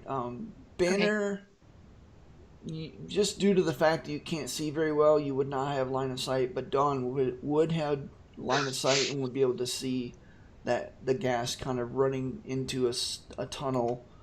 Can I shoot a firebolt at him at the run? Yeah, it's approximately. Well, what's the distance of the firebolt? 120 60? feet. Oh yeah, you're fine. Yeah, go ahead and do that. I maintained my incredible rolls. All right. It kind of lurches forward as it does so. You hear that same kind of gasping growl as it takes a bit of damage. A gasting growl. A gasting growl. That's exactly it. But it doesn't stop its run as it whips around the corner. Someone may as well have cast Foresight on Dawn for all the good rolls she's getting. Yes. All right, so it disappears down this tunnel to the southeast at this point of this chamber. The stream that you guys saw when you came in has now circled around this other, the northwest path, and now is kind of bisecting this main chamber. You see to the right off of the ledge a pile of bodies, half-eaten. Some are very well picked clean to the bone. Not a lot of bodies, but enough to make your eyebrows kind of raise. As 6 or 7 corpses are there. What do you wish to do? Do I see Any obvious signs of undead entities shambling around? I poke the bodies to make sure they don't move. Banner, sort of just pokes them with the end of his. All right. I'm just going to ready an action to shoot a firebolt at the first ghast that appears before me. Okay. Dawn, make a perception check. Banner, as Banner kind of pokes this pile of bodies. Banner, it's just kind of squishy. As you Probability just is kinda prod finally it. taking retribution on me. Yeah, you don't see anything. I stop then. It seems safe.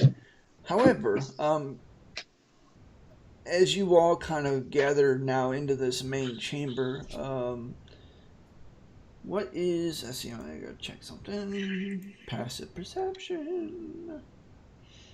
Yes. 13. Lycum and Dawn, you both hear the sound of something boiling.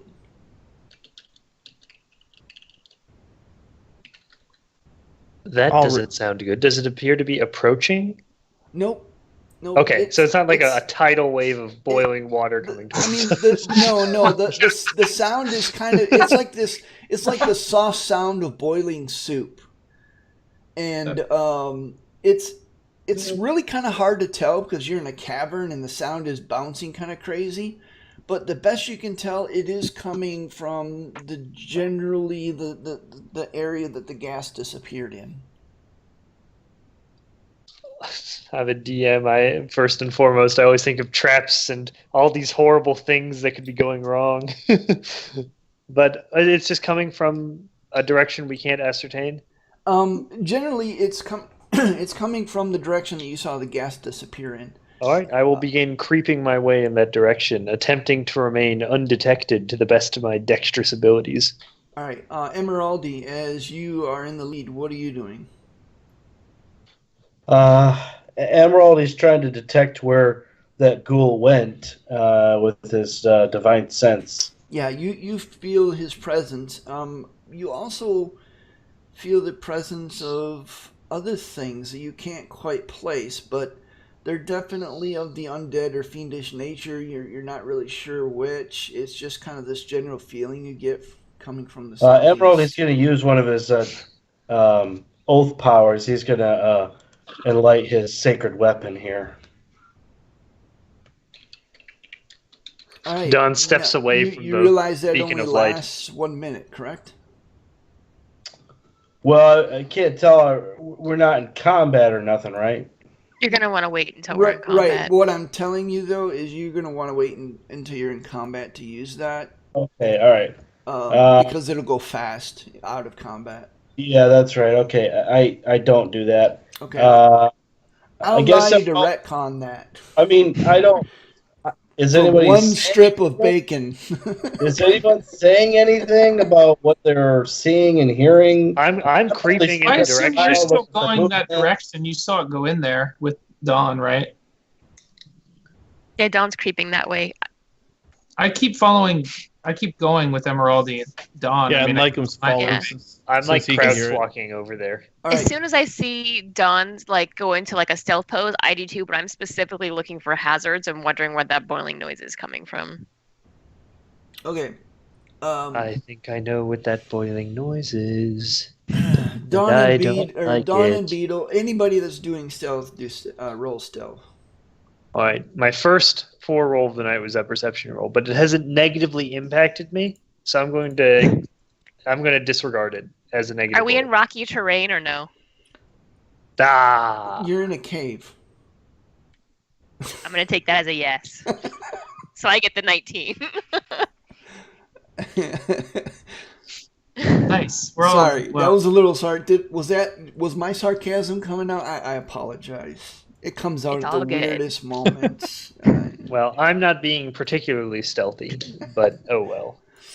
All right. It's tough in a dark cave covered with bones and corpses. You guys, I rolled over 10. Hey, me too. I've stopped siphoning off your good rolls. All right.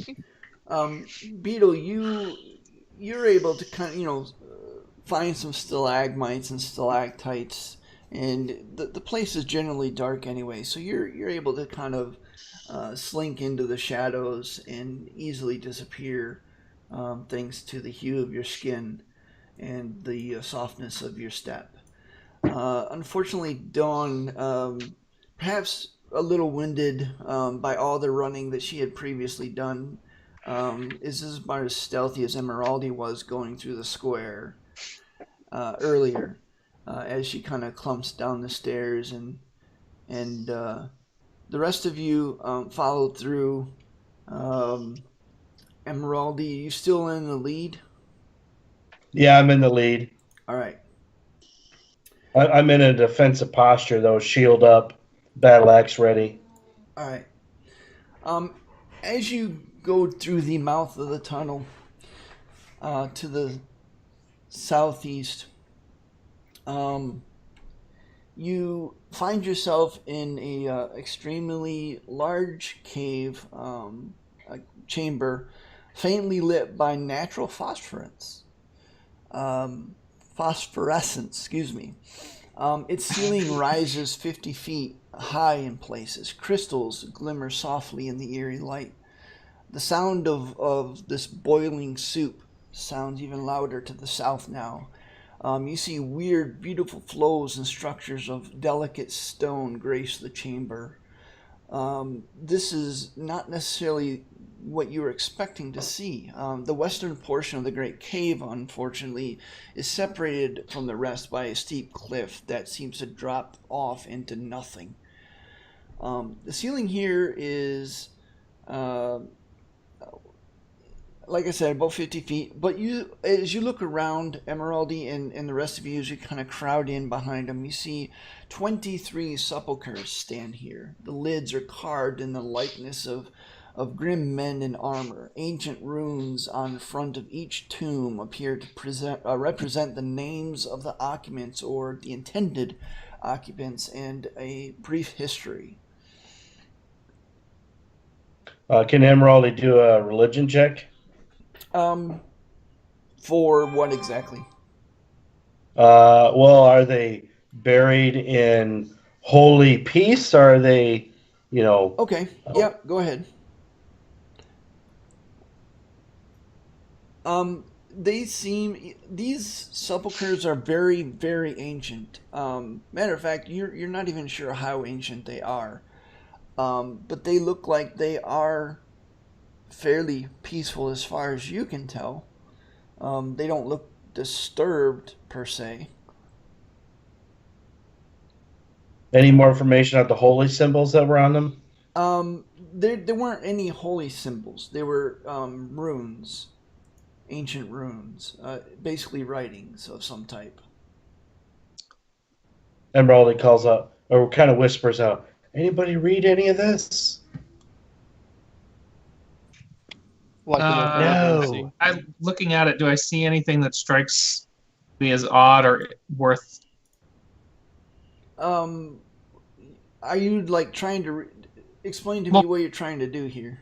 Banner's reading it, because he can look at it and read it. Okay. Oh, yeah, okay. Sorry, that's what I meant. Banner just looks at it and kind of glances over it all, and if he sees anything that catches his eye. As you're looking at some of the sarcophagi, a lot of them are so old that they're illegible.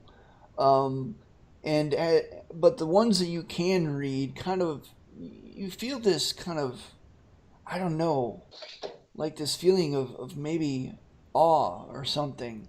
As you're reading it, it's no language that you personally know, but the magical insight imparted on you. You read some of these sarcophagi. They say, one says, Sir Adino, the Fearless, who struck down the mighty worm Grimgaw. Another one says, Sir Enzite, who lifted his spear against 800, whom he slew at one time. Another says, Lady Elia, daughter of Ywain, one of 3 knights that defied Anskull the dragon, and smote his ruin upon the rocks of Derendor, before the end of all things. Sir Shamma, the summer wind, who whirled through the death dancers of Corafor, slaying all before him, before at last succumbing to his wounds. Lady Lynette the Gracious, who stood against the assassin who would lay King Bride low, and paid with her life. And as you glance at others, you quickly realize that you are standing in the midst of warriors, knights, and heroes of some bygone age long since lost to the annals of time. I can read some of them. Basically, everyone here is a super badass. That guy over there killed 800 people with one swing. We're in good company then. Let's keep going. We'll have to look and see if his spear's in there later. Just kidding, I wouldn't really do that. I would. Yeah, I was gonna say, would you? Well, maybe I would. 800 people with one swing! Anyway, we should keep going. Nothing here. And as you continue a little further south, you looking through the sepulchre, the sound of the bubbling gets louder.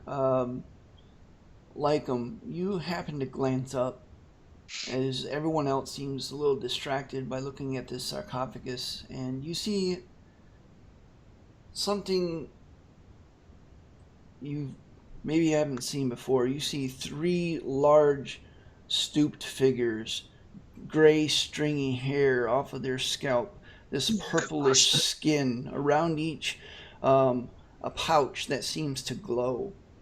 The ghast that has been running away comes up to this large bubbling cauldron, and he kind of lifts the arm, pushes it, and plops it in with the sick. Yep, called it. I called it cauldron. You see one One of these stooped figures kind of holding up this gem, and she kind of puts it to her eye, and she kind of looks around, and she goes, Hattie, I think we've got visitors. Do we hear that? It's kind of hard to miss, as the voice is echoing throughout the cavern.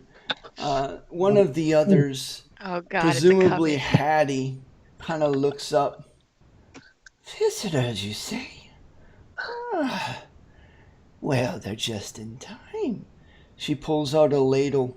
In the ladle, you see a little finger kind of floating on top as she's almost ready. Well, come, the soup's almost ready. The gas kind of jumps up and down in excitement and glee.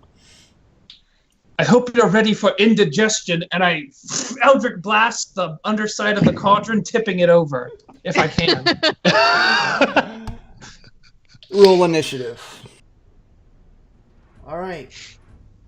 Dawn, as you see these 3 nasty-looking crones huddled around this cauldron, what do you wish to do? And the cauldron quite obviously has human remains in it. Quite obviously.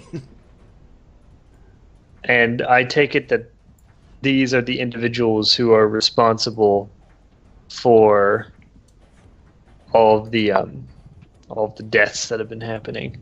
I think that would be a reasonable assumption. Well, that is an assumption that I make, regardless of its reasonableness or not. In that case, I'm going to quite furiously step up 1, 2, 3, and just without saying anything apart from the incantation, just well up all the fury I can and just cast fear in a cone across everyone, because they're all within a 30-foot cone on me. And just try and make them taste some of the fear of their victims. Okay. What? Nice.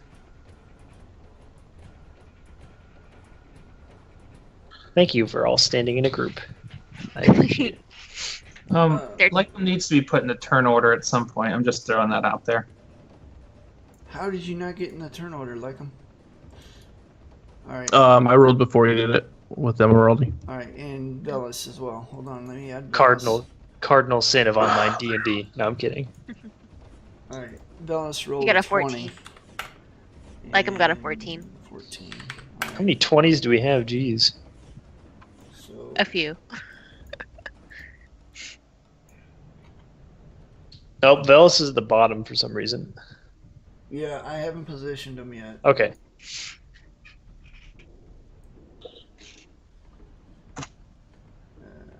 Okay. Jeez. Beetle, you're actually before them. Okay. Wisdom.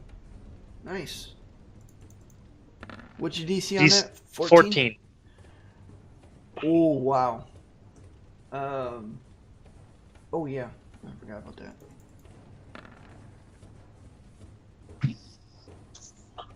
Okay, and so as you do that, the three crones look unperturbed as your spell kind of washes over them, and they kind of look at you kind of with narrowed eyes.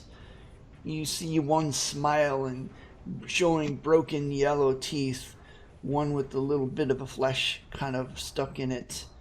The ghast also makes its saving throw as it does nothing. All right. I am going to... I'll just I'll make some room for the melee fighters and take a single step back. Okay. I dropped concentration on the spell since it obviously did nothing. All right. And also did not roll Wild Magic Surge. Also, by the way, Tides of Chaos has been used, so you can, whenever I cast spell, just say a Wild Magic Surge happens. Okay. Is that your turn? Yep. All right. I want to double check something real quick. A successful save does nothing. I just want to double check. Okay. Yep, it's just done. All right. Which brings us to Beetle, as Dawn kind of concentrates and holds up her hand, and her runes on her arms flares, and nothing apparently happens. What do you wish to do? Okay.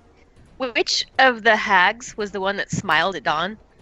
That would be Hailey, the one to the left. This one? Yes. Excellent. Well, as far as I know, I'm hidden from her, so I'm going to shoot my heavy crossbow at her. And if it hits, I should get a nice little sneak attack on her. Okay. And that does hit. Terrible sneak roll. Yeah, and unfortunately it doesn't do as much damage as you expect, as it kind of slams home and into thick leathery skin as she kind of oof and grunts a little bit, taking half damage. Okay. Do I notice that it doesn't seem to be as effective as I would like? Yes. Okay. I'm going to, as a free action, put away the heavy crossbow because it's not magical. And I'm going to run over here, clamber up on this thing, and use a bonus action to hide, which I should also have advantage on. Okay. Because it's stony. So I will roll twice. And I'll take the 23.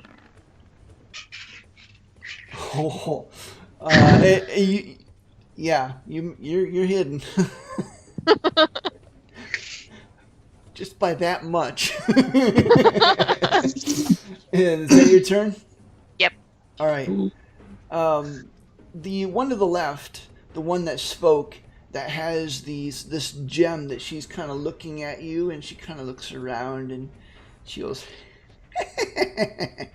She kind of twists her gem and disappears.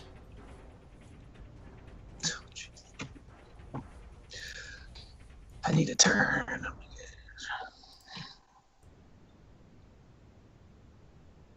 All right, Velis, you're up. What do you wish to do?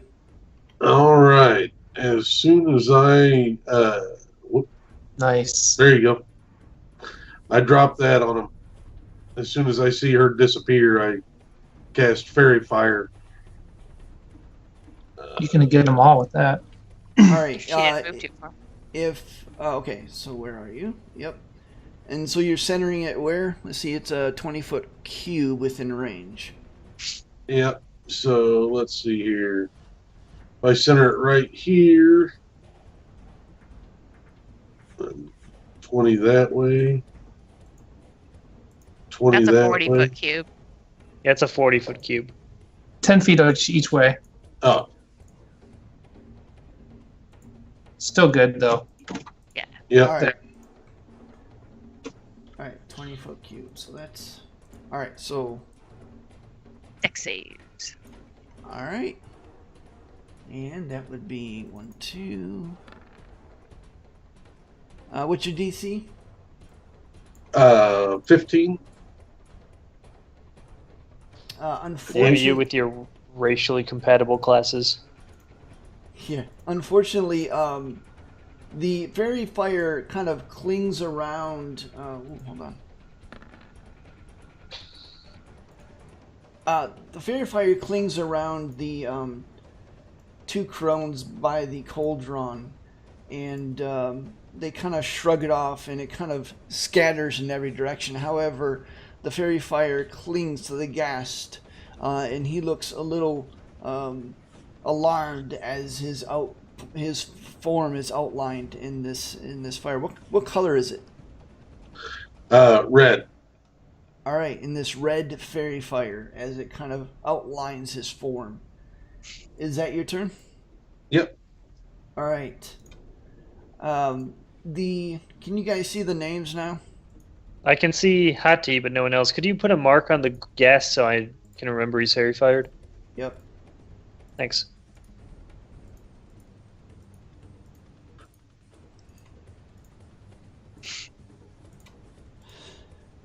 All right.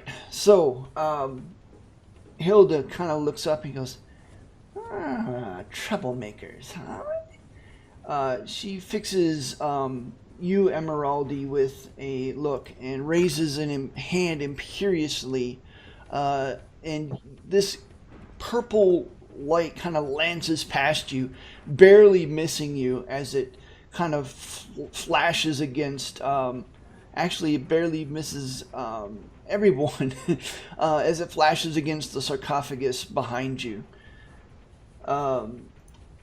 Ghast is going to run towards Dawn as it knows as she has killed his friend, or thinks so. And just kind of take two swiping slashes at you.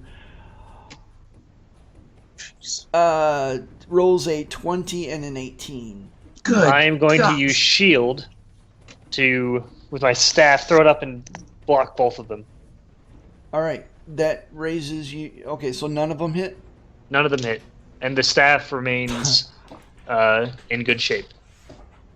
Which is good because it would have done 26 more damage as it kind of smashes into your arcane shield. Ow. And the arcane shield kind of holds, and you kind of stagger back a little bit, but hold your place. Hattie. I got a question. Do I get a reaction because it came into my combat range? No. No. It's only when it leaves it. It's actually for Banner has an ability like that. Actually, do I get one, or is it not? No, because Emeraldi's in the way. Nope. I've learned from 30 minutes ago that these things deal a lot of damage, and to negate it. All right. I need you, Emeraldi and Banner, both to make a dexterity saving throw.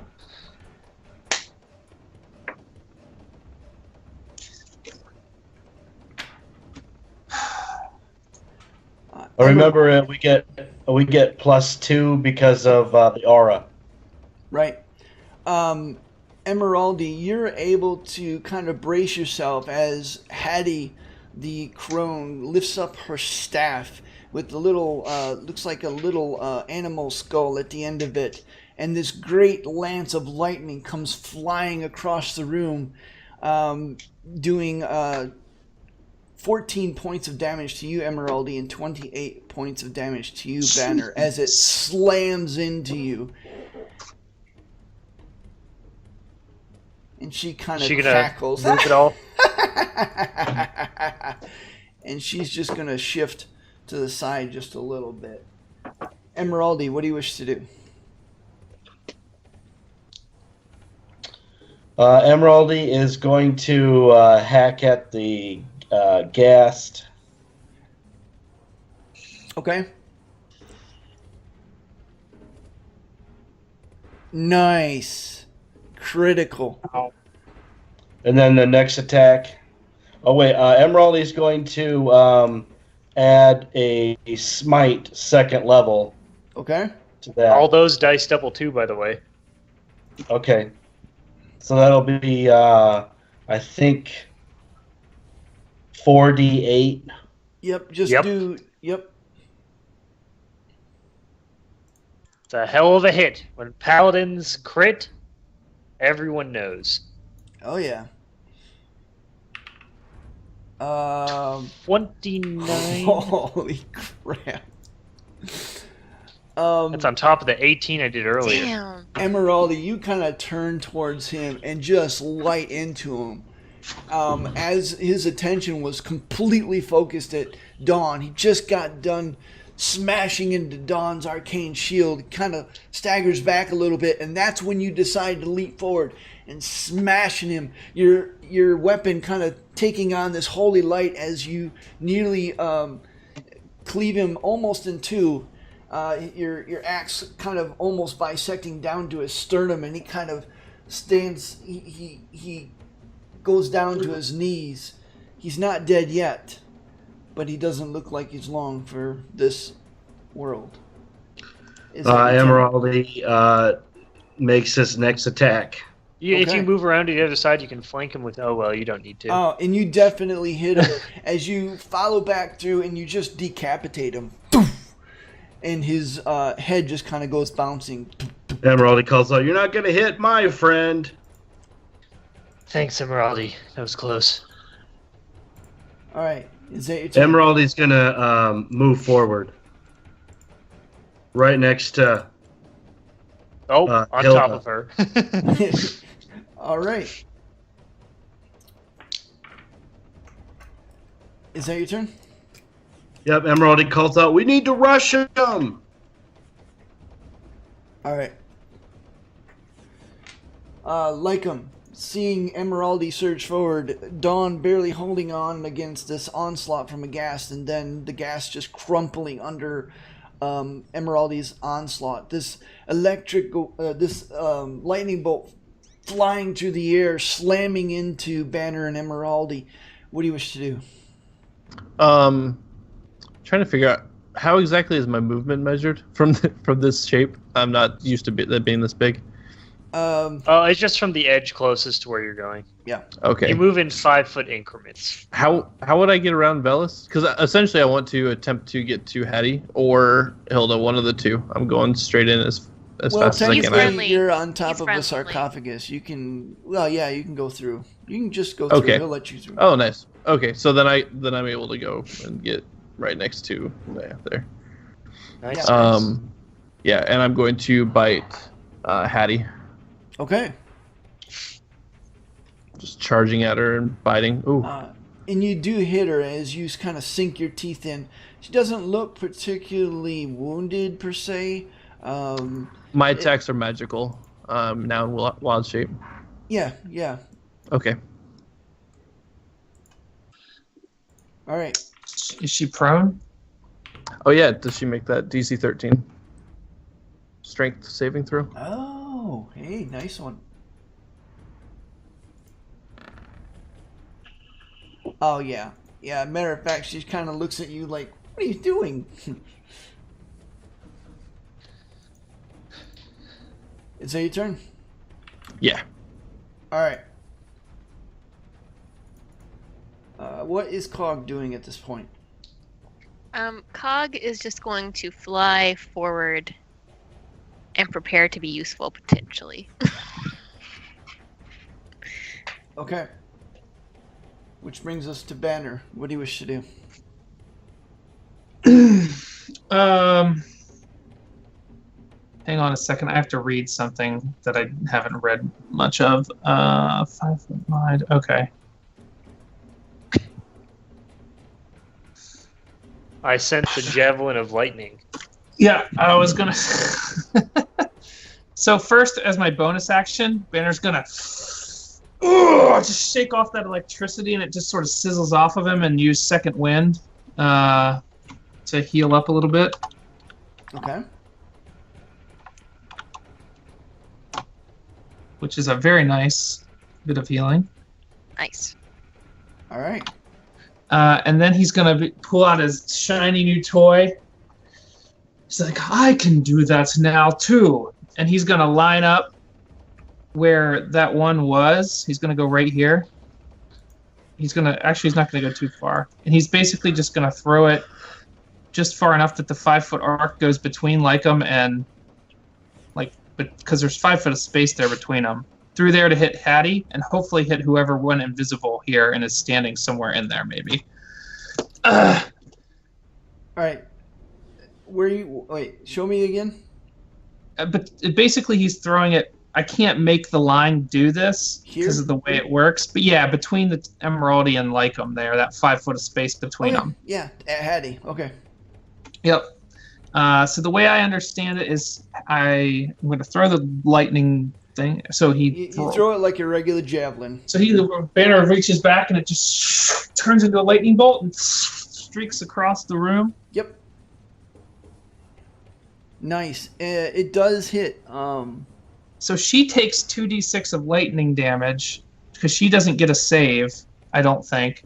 And then if someone else, I think it's a save. No, it's 4d6. She takes 4d6 on a hit of lightning damage, and everyone else gets to roll a save against it if there's anyone else in the path. Yeah, it looks like it only cut 1d. Okay, I see what you're saying. So you got to roll your damage yet.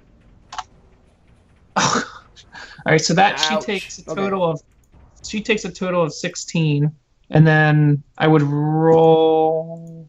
I don't know if I roll differently for anyone else, or if anyone else is even there, but. No. Nope.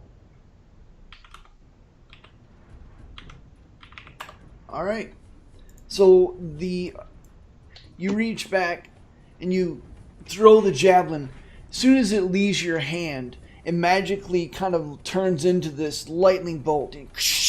And you see this, it kind of sizzles across the air.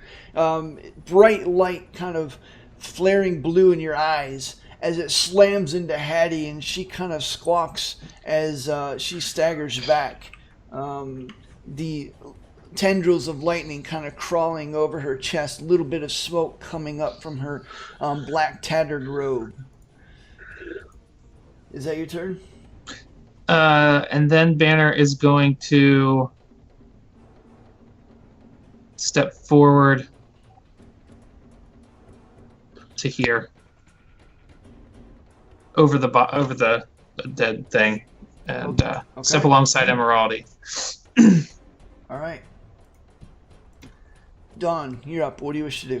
So I'm going to run up here. I'm just going to charge past the body of the ghoul that was previously threatening me, but no more.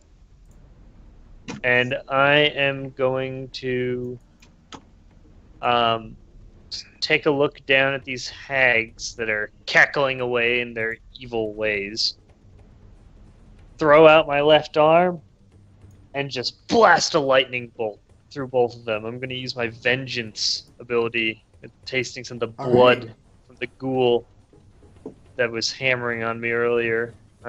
No one else is going to die from these foul beasts. Okay. I'm going to use my empowered spell, sorcery points, to re-roll the 2 1s and one of the 2s. Okay. Nice. Oh, much better. So that's 39 on the lightning bolt. All right. So, As it just lightning crackles down my runes and blasts out of my palm. DC 14, dex save. and they both make it, but the electricity kind of still crawls over them as they take half damage. How much was the total again? 39. I'm going to use my reaction to attempt to make Hilda fail it right in front of me with my Ben luck. I'm just burning through all my sorcery points here. I minus Hilda's by 3. Does she still make it? Let me look. Oops, I didn't cast that, by the way. No, she does not. She fails it. Yes. Nice. As she tries to dodge out of the way, my eyes just flicker and the lightning bolt curves at the right moment to just slice through her.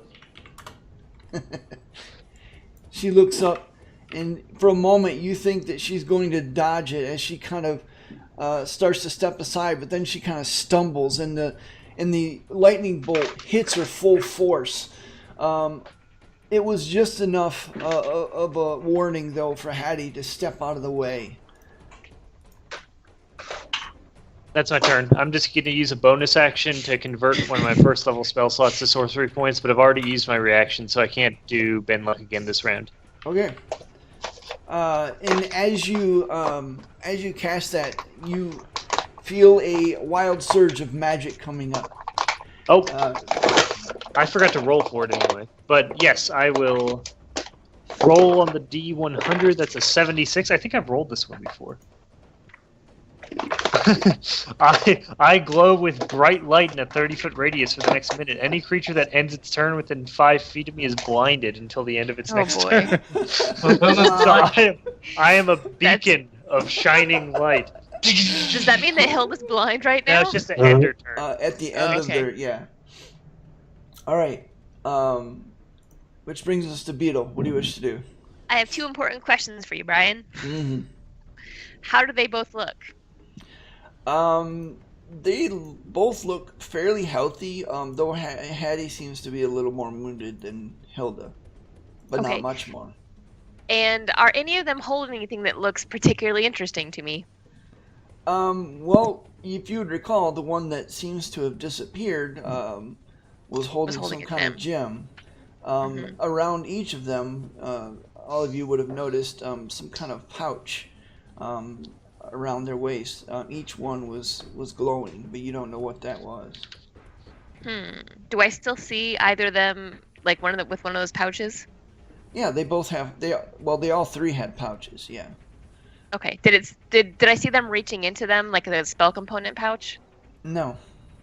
Okay, so I have no idea what kind No. of pouch that is. Each of them has these kind of withered staves, each topped with some strange animal head, skeleton or skull there, and that's what they've been using. Like evil druids. All right, those don't interest me too much. So I'm going to pull my loaded magical hand crossbow as a free action and shoot Hattie with it. Wait, hold on. This is the one that's I've modified so that I won't have disadvantage. So I'm going to shoot Hattie with that one. And I'm hidden, so I'll get sneak attack if this hits. And it's a magical weapon. Oh, the light. Okay, yeah, the heavy. Okay. Yeah. Took me a moment. No, it's a max draw a hand crossbow. Ooh, why did it roll X? Oh, because it's magical. Okay, so and then if All right. that hits, I should get sneak too. I'm Yes, hidden. that does hit. So she will take 19 magical piercing damage. All right. So your crossbow kind of flicks through the distance, intervening space as it thuds solidly into Hattie. You were shooting at Hattie, correct? Yes. Doing a pretty healthy amount of damage as she kind of staggers back. And then I'm going She to. looks about half No, and dead then- at this point. And then No win then. I flick my other wrist, and the hidden other magical hand crossbow I have flicks into it, and it flicks into my hand, and it's loaded, and I shoot that one at her too. Okay. And that hits, doing an She takes additional 11 11 points of damage. damage. Nice. And that was my bonus action, so I can't hide again. But I am going to move because I don't like my position. So I am going to move up here. And that is my turn. I dare Hilda to keep standing next to me. All right. Do it. All right. So, Beetle, as you are coming forward, you are shocked at the sudden appearance of Hailey as she claws forward at you. Ah! And decapitates you. No! I hope not. Does 25 hits. Does 16 hit? That exactly, I believe, hits my. All right.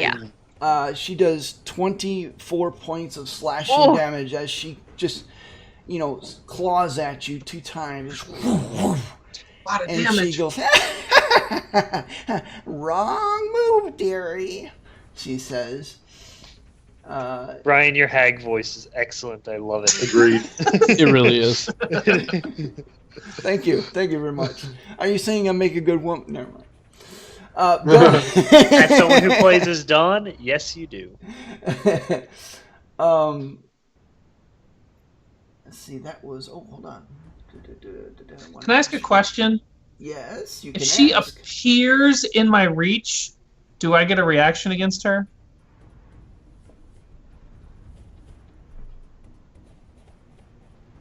You know what? I'll allow it. Technically, I'm not sure, and I'll check that out later. But for now, I'm gonna allow it. Yeah, I'll do it. So as she kind of pops out of nowhere, she just lays into Beetle, and you do this. And Banner just glances back, and like his sixth sense kicks in. He swings his glaive back and whiffs. And does whiff as just the edge kind of nicks the tip of her skirts there, and she just kind of cackles again. No, I'm not going to do it. Velas, you're up. Yes, indeed. And bam on that. What? Why didn't it do everything? We're doing a wisdom save. She gotta- is. Is this Dissonant Whispers? What the hell? It's hold person on the All one. right. That, Hold on. Well, fortunately, we know what hold person is. Yeah. What's your DC? Oh, DC 15. 15. It's the only thing it's showing. Duh. Why doesn't mine show that? I wanna look. Unfortunately, she's able to kind of shrug off the magical effects. And you get the feeling by this point that they are quite adept at resisting your magical abilities for some reason.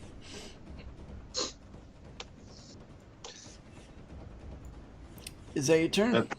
that's all I can really do. All right. Can inspire, right? No. Oh wait, that's right. There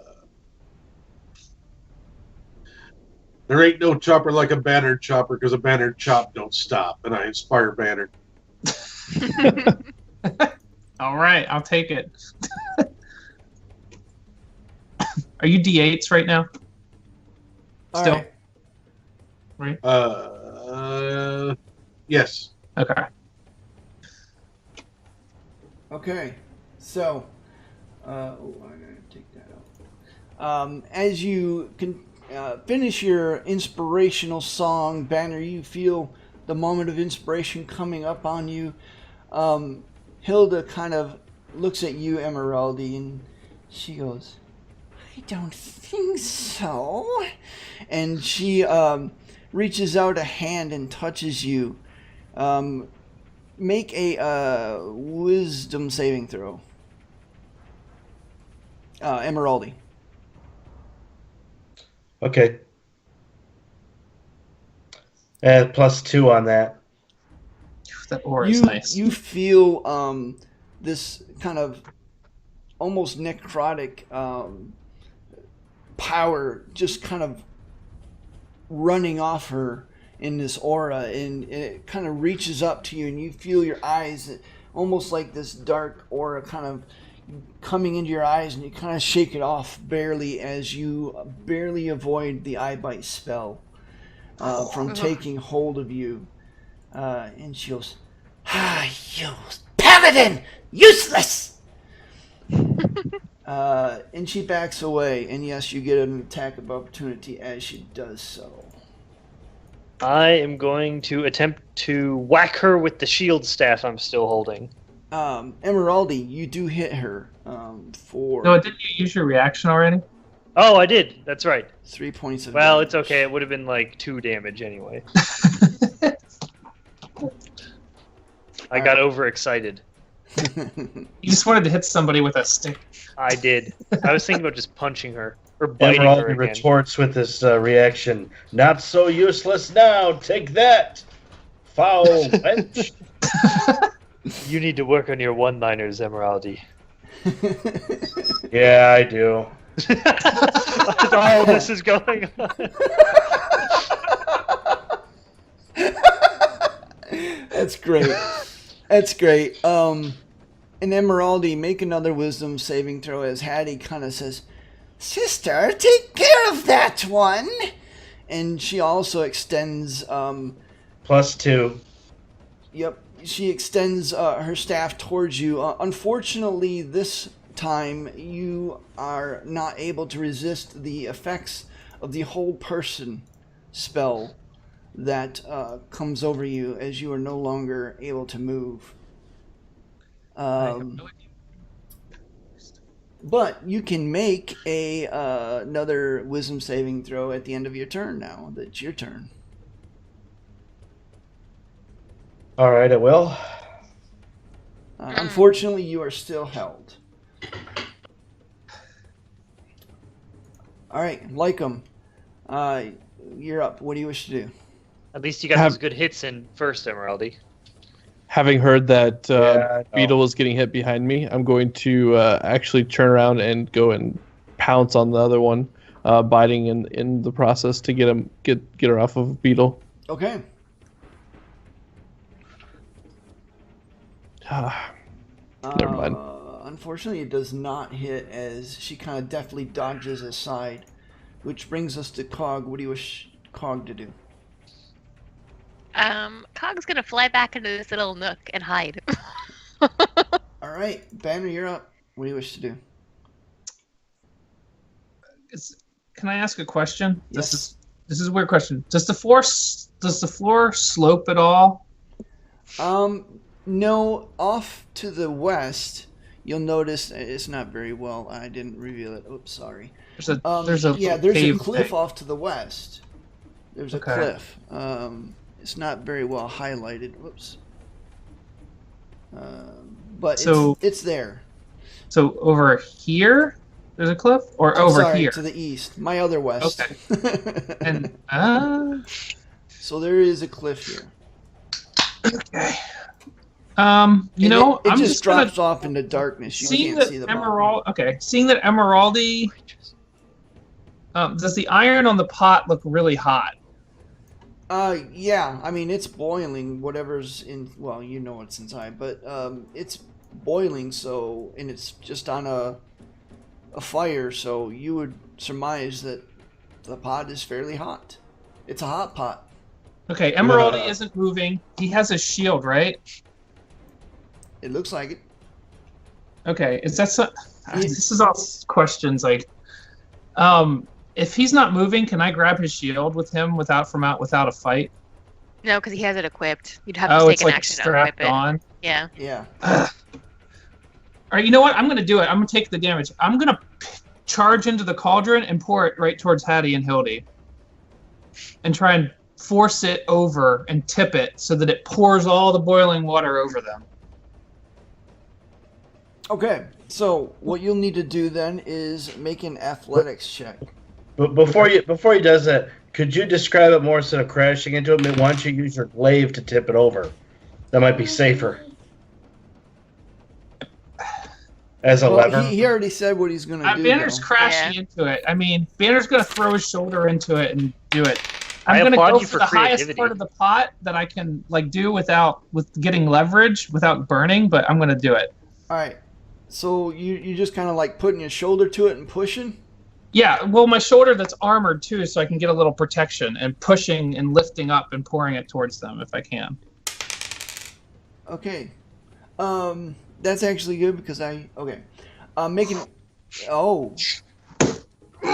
Finally! And don't forget that you've got an inspiration if you want to use it. You know what? I'm going to roll Velas's inspiration just because it's a heavy pot, and I want this to go well. All right. So I get 23. All right. The Banner just all of a sudden sees Emeraldi can't move, Beetle's getting attacked, and he just runs at it, and he just throws his shoulder into it as much force as he can. He's like, enough! All right. So this is what happens. As you put your shoulder to it, it's really hot. And it singes you just for 4 points of fire damage as you kind of push it over. But it does go over. A screeching Hattie kind of tries to... actually, let's do that. Oh, and they both failed their dex saves as they both try to jump out of the way. Unfortunately, they are unable to do so. You see a fountain of this kind of brownish, nasty liquid with, some ribs kind of flying through the air, and in this half-eaten arm, and a few fingers flying through the air in this liquid as it washes over them, and they take 15 points of fire damage each. Did they get washed back at all by it, or just stay put?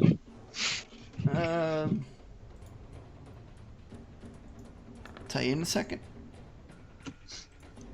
They both get pushed back about 10 feet. Actually, Hilda can't. She kind of gets pushed back on top of this sarcophagus as she takes an additional 1 point of bludgeoning damage. All right. Nice. So, yeah. And Banner says, I told you you'd get indigestion. And he runs over and puts himself... Now, does she have to make a concentration save for Emeraldy, too? Did you... that's the other thing. Oh, that's right. Hattie does, yes. Yeah. Give me just a second. Okay. I'm still applying damage here. Okay. That's 15. And Hattie's not looking too good at this point, as she is just kind of... She's been hit a lot, and she's now drenched in this nasty soup. And Emeraldy, on the heels of all this happening, you feel the magic on you kind of relenting as you are no longer under the influence of her spell. Nice.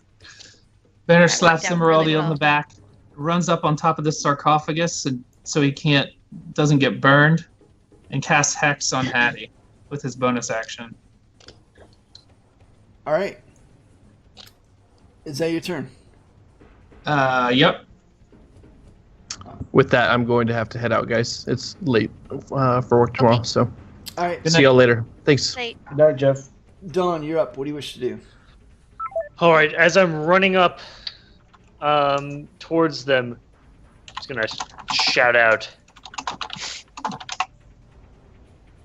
"Foul creatures, your end is now!" As I am going to do a couple things. First, I am going to convert a second level spell to sorcery points. Oh, okay. That's my bonus action. Second, I am going to use my vengeance once again, but this time cast Shatter, centered here, so it only hits the two All of right. them. Oh, sorry, centered here. So it's these two and no one else. Okay. And so I'm going to cast that as I run up and just thinking of all the people they've killed and all the despicable deeds they've done. It just makes me really pissed off. And I have a very straightforward way of channeling that. So I am just going to blast them with it. 21 points of damage. I'm not going to re-roll any of that because it's not worth it. I only rolled poorly on one. As it just blasts out, and as it blasts out, I'm going to run up and hop on top of this sarcophagus so boiling water doesn't wash over me. All right. See what happens here. Ooh. So, Hilda just kind of shrugs it off, taking half damage as the blast kind of staggers her a little bit, but doesn't necessarily hurt her that much. See this? Actually, that's pretty good damage, regardless. Taking 10 points of damage for her.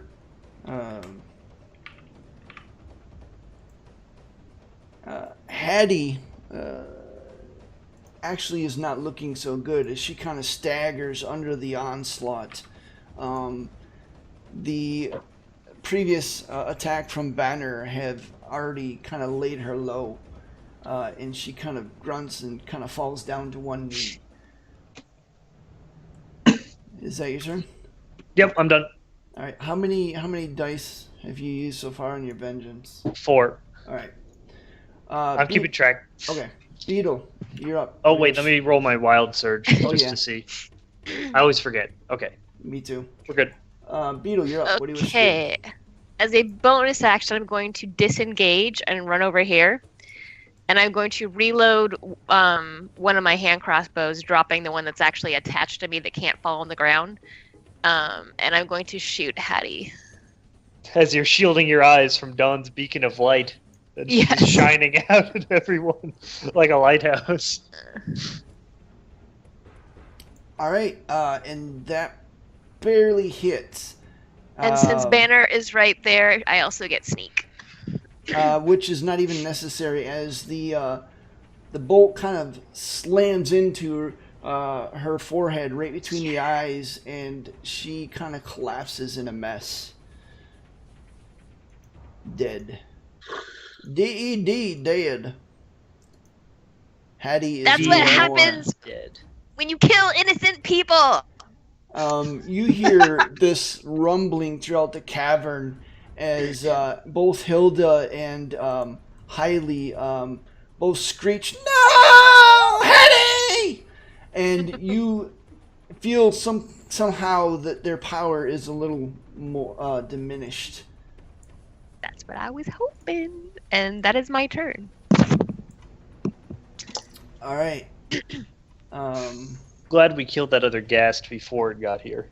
So Yeah. you did not stealth again? Is that correct? I can't. I already used my bonus action. That's right. Okay. Lycum, Hailey's going. Oh, Lycum's not here, but she's going to attack Lycum for rolls a 9 and a 23, hits him for 17 points of damage. He's a dire wolf. He's fine.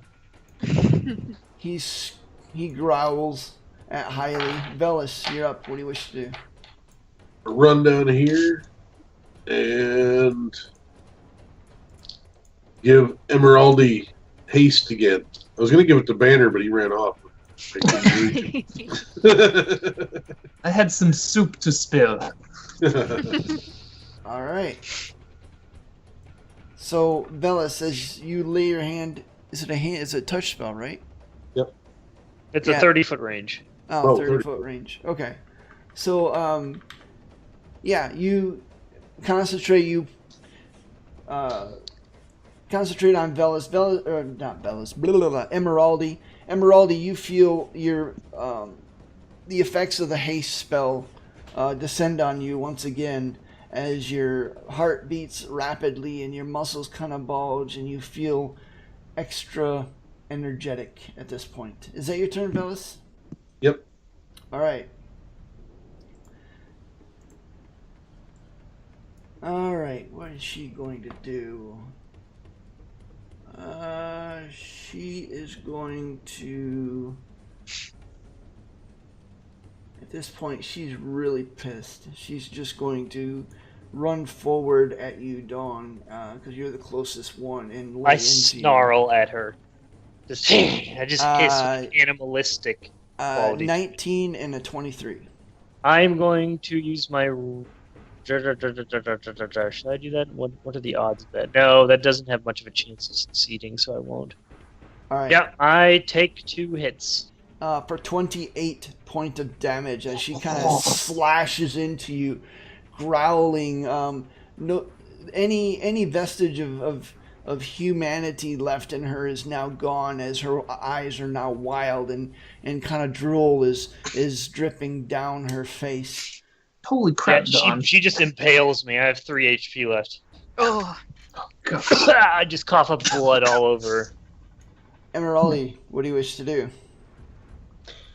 Emeraldi, feeling the inspiration, uses his first personal action to do Sacred Weapon.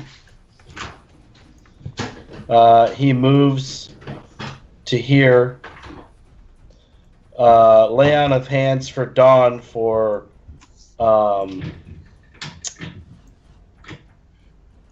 10 hit points. All right. And then in his last weapon, he strikes Hilda.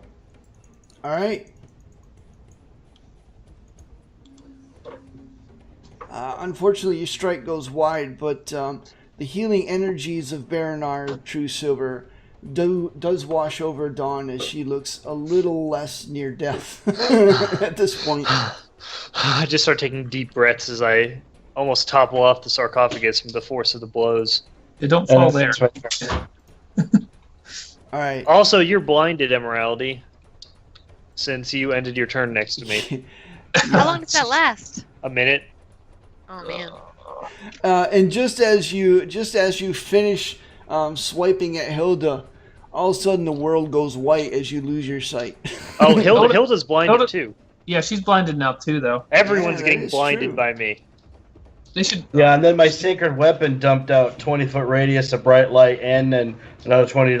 So nobody can see over here what's going on. Yeah, Hilda should have had disadvantage on There's those like a- strikes No, against because Dawn. she didn't end her. No, turn. it's at the end of her There turn before that that. she can get blinded. Okay. There's no save though. All right. That's cool. That's pretty cool. Oops. See.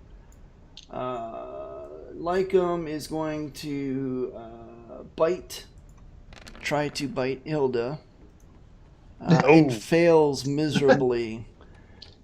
He actually Jeff said before he left. Yeah, but he it has to be backpack- next to the enemy too. Okay, I for wasn't pack sure. tactics. What? Okay, I just wanted to. Pack tactics, they have to be next to the enemy for him to get advantage. Velos is next to him, but not the enemy. Oh, Yeah. okay. Yeah. So it Okay. doesn't apply here. Which brings us to I ran away. What is Cog doing? Bravely ran away. Cog is staying right where he is. All right, Banner. Well, you're up. What do you wish to do? Quick question. Mm-hmm. This is the cliff here, right? Like right here, Yeah. drops off, but not here. This is a wall. No, it's directly to the east. Okay. Well, I'm gonna try and jump over to this other sarcophagus here, without falling into the what might remain of boiling water if it hasn't run off the cliff already. Do I need to make a check for that? It's only 10 feet. No, it's just no. You're fine. Okay. I'm gonna use my bonus action to move Hex to Hilda, Okay. and then I'm gonna swing at her. Okay. And I'm going to. You get double attack, right? Well, I'm using my bonus action to move Hex. But you have extra right. attack You just have as a extra feature, right? attack as level. Oh wait, you're not a level. No, I don't, 5. not yet. Yeah, I'm you're 3 of multi-class. I'm 3 of 2. But I do get advantage because Emeraldy and I are both 5 feet apart Yeah, on both sides. And I'm gonna. you do hit Right. her. Okay, and I'm gonna use trip attack on her. Okay. So plus a d6. Strength. Hey Banner, what's your HP looking like? Oh, it's awesome. Alright, Right so you now. won't mind a little bit of friendly fire? No. Okay. Oh yeah. So 20 points of damage. Plus she's prone if she fails that. All right, she is prone because she did fail it, and at this point, not looking too healthy, as she is on the ground. I look down at her with a pitying look. And she can't see a thing anyway, so she can't. She doesn't even know who hit her. And that is my turn. All right. Dawn, you're up. Alright, I'm gonna dart down over here. I could fire a lightning bolt through Banner, the 2 Hags, and Lycum. trying to think if Dawn is enraged enough to care about that at this point. Because if she was thinking clearly, she wouldn't. But she's used vengeance twice. The anger is taking over. So So you left her reach. Oh, I did. She's blind. Yeah, but she she can still still attack does me at get disadvantage. She can still attack me at disadvantage. And she's aware that you left. Rolls a 22 22, that definitely for hits. 17 slashing. I topple over and just fall to the ground. No. So you're out? I'm out. I'm down. Okay. Well, looks like I didn't get a chance to fire a lightning bolt through 2 people. I'm still glowing really brightly, though. She is. Am I blinded if she's behind me? No, you didn't end your turn next to me. No, you're fine. right now. Okay. Right. Okay. So as you, Beetle, you see Dawn kind of run to the south and all of a sudden just collapse as a kind of a clumsy slash from the old crone next to her catches her full on in the side, and she just kind of crumbles to the ground. What do you wish to do? That was a good roll for disadvantage. Yeah, well, she rolled a 22 and a 25. How does this one look? She looks pretty hurt. Okay. I'm gonna go ahead and shoot her. Nice. That definitely hits. Oh, very nice.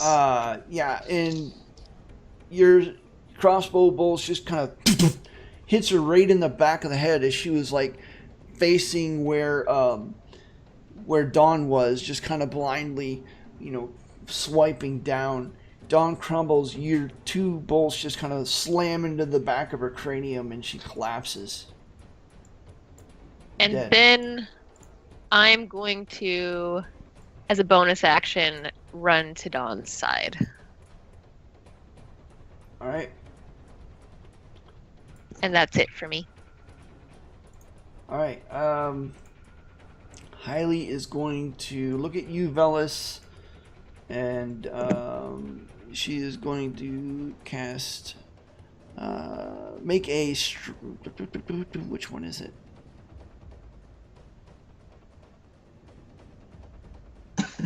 Make a Constitution saving throw.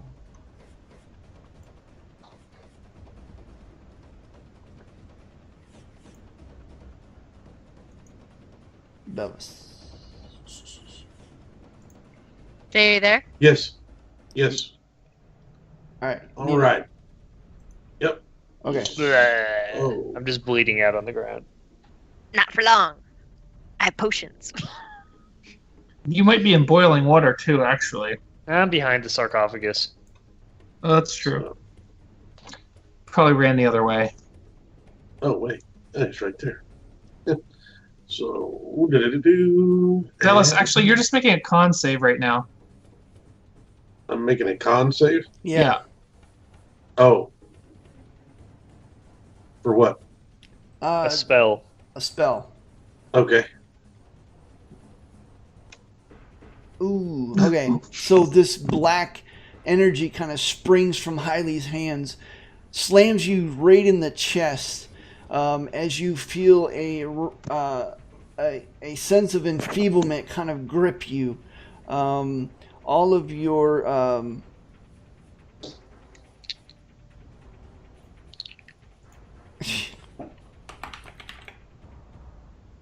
spell.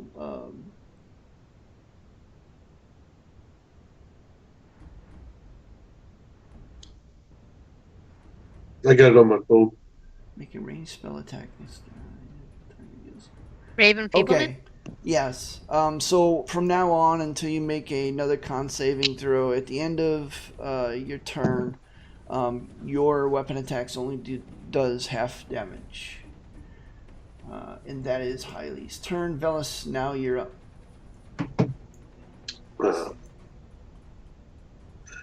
Right then, that changes things, Tad. Okay.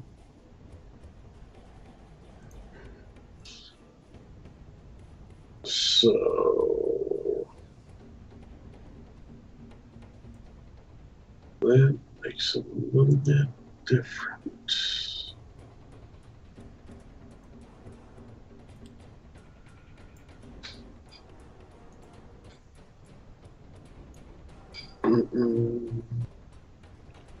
Okay. Then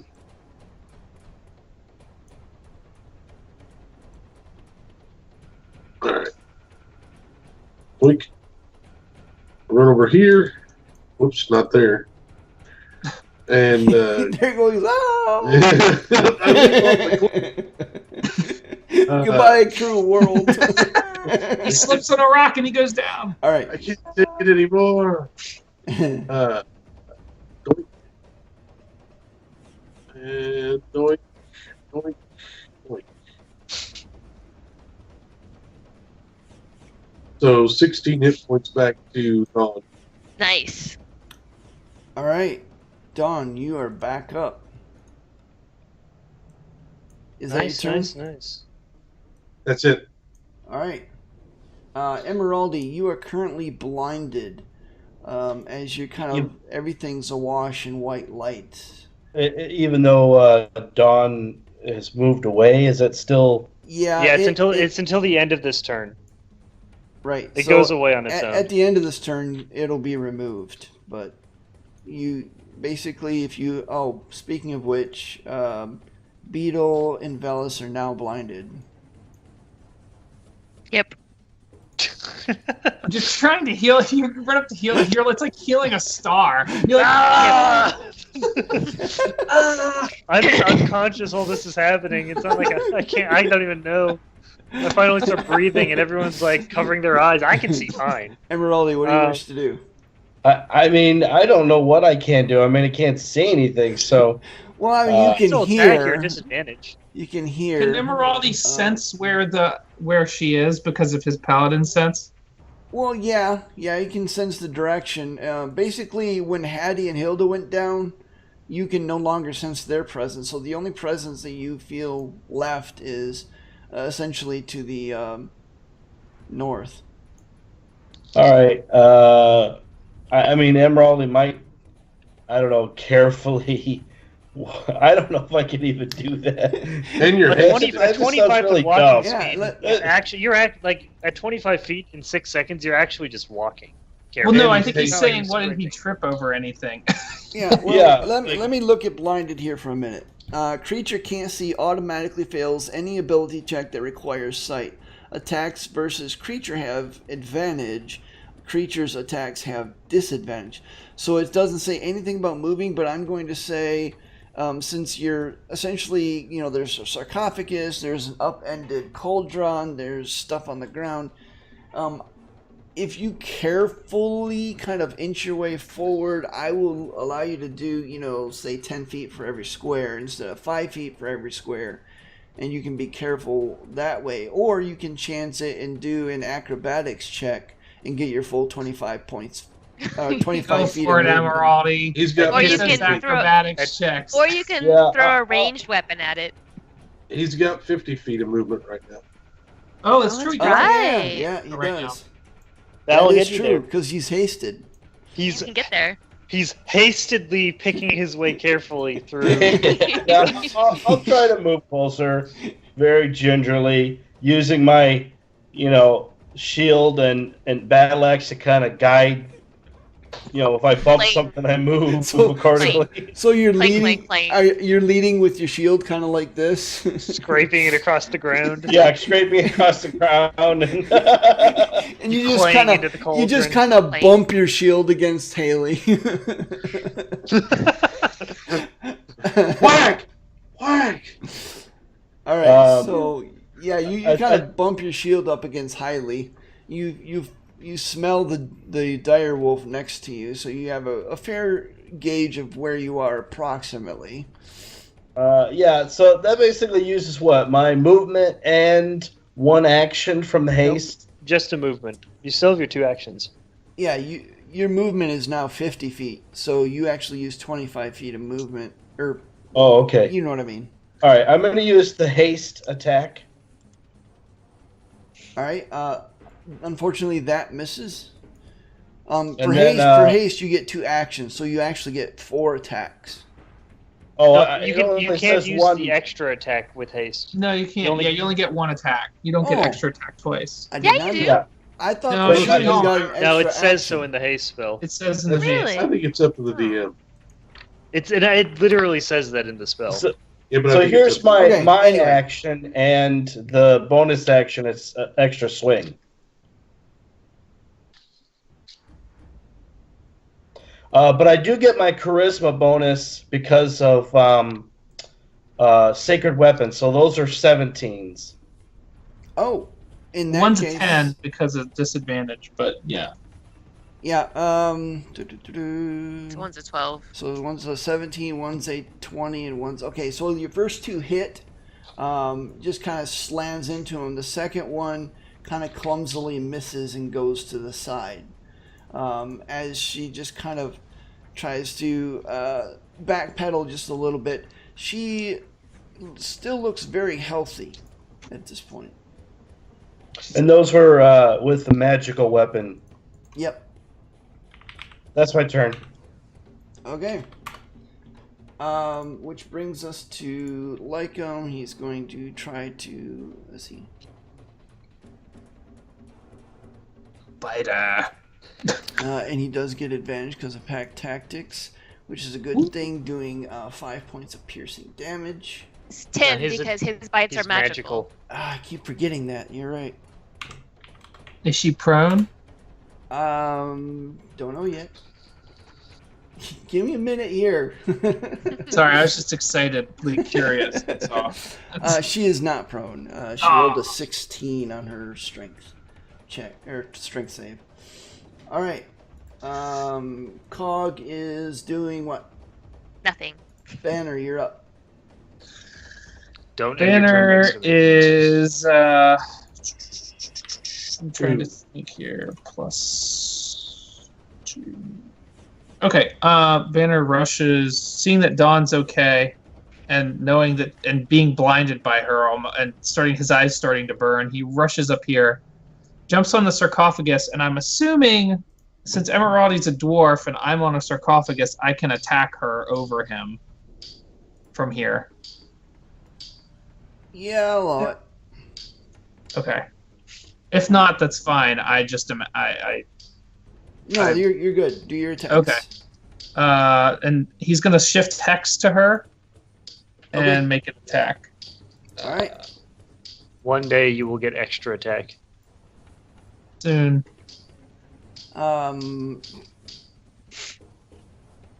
Unfortunately, you just missed with the 16. Do I get? Does Emeraldi's aura benefit attacks, or that's not a thing? Saving throws only. Save Okay. throws. Okay. Yep. All right, then I guess that's my turn. All right, Don, you're up. All right, I'm going to hop to my feet. Okay. Initially be confused as to why my companions are covering their eyes and backing away from me, but I'm going to disregard it and leap on top of the sarcophagus. Can we hear And- Dawn get up Yeah. since we can't see her? Yeah. I'm all right. And I say more to myself, trying to reassure myself, and I look over at the hag, and I'm just going to toss a firebolt her way over the top of Emeraldi's head from the top of the sarcophagus. Okay. Just gonna. I can't really do much else from here, so Yep. Wow. 21 to hit, nice. 13 points of damage. I am being knocked unconscious and revived, kind of tempered my anger a bit, no longer contemplating blasting allies with lightning bolts. Nice. That I've recovered some of my wits. Yeah, the firebolt kind of flies true and it kind of slams into her chest. And she kind of staggers back. Still looking pretty good, but about half dead at this point. Is that your turn? Yeah, I'm Right. going to end there and say, "Die, you bitch!" All right. Beetle. Dawn. Though blinded, everything is bathed in a bright white light. What do you wish to do? I'm like, ah! And I hop up on the sepulchre next to me, and I'm like, with my crossbow. I'm like loading it. I'm like, Oh my gosh, you're gonna hit Dawn and knock her out. As she swings it over, I duck and it goes like right over my head. I like point to where I hear everyone fighting, and I'm like, duck, and I shoot blind. All right. Gosh, Even my Ben luck can't. Oh! gotta hit somebody. And as you do so, Lycum kind of you hear this Direwolf go, "Huh?" And just as he does that, the bolt like buries itself in its hide, and he goes, Yeah, "Arr, arr!" I'm usually not one for critical fails, but under these circumstances, it's warranted. When you roll a natural one when blinded, firing into a group of people. Poor That was, Lycum. your last ride on Lycum, I think. Is that your turn? I yell, sorry! And I Lucky reload you my didn't crossbow. down me again. I had 7 HP. All right. Is that your turn, Beetle? Yeah, that's it. All right. A good use of action economy. Also, you're Oh, still except blinded I'm because gonna you're get still the next hell to away me. from Dawn. Oh, I still okay. have movement. I'm just gonna run that way. Emeraldi does a 26 hit. A 26, oh yeah. All right, I rolled a 15 and a 26. The 26 hits you as he kind of claws on your armor, and it finds purchase for 9 points of slashing damage. She starts looking around, looking a little concerned for her own safety at this point. She pulls her gem back out of her pocket, and that is her turn. Velis, Kill her. what do you wish to do?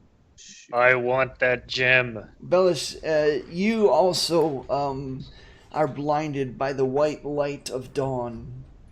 You see what I did there? Aw, I'm that's sorry, good. I could not. No, that was good. That was resist. worth it. What you guys didn't know is I've waited. I designed this entire character just for that fun. Just waiting for it to happen. All right, Velis. I can you're up. re-roll now. Bright and terrible like the dawn.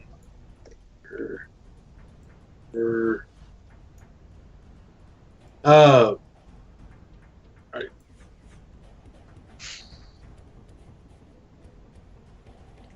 I know we're running a lot longer than we thought. I apologize. It's okay. This is wrapping up soon, I'm sure. Yeah. Yeah.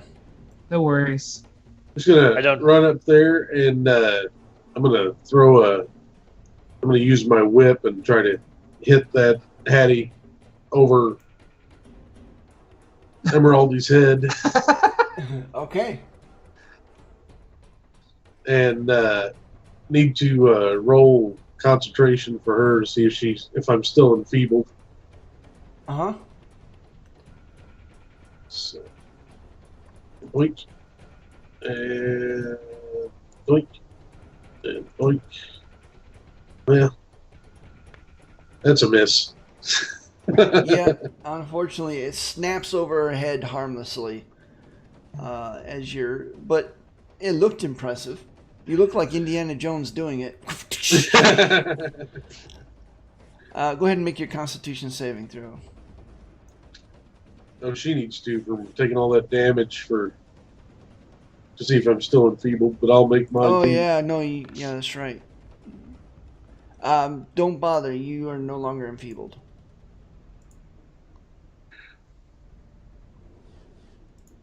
All right. But I am still blind.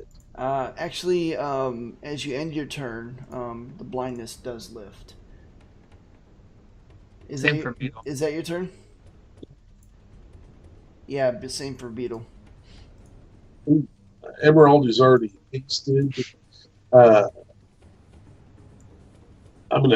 I'm standing there, I'm just gonna lean down and I'm just gonna say, Emeraldi, or Baranar, or Moradin, slay that bitch, and then give him inspiration.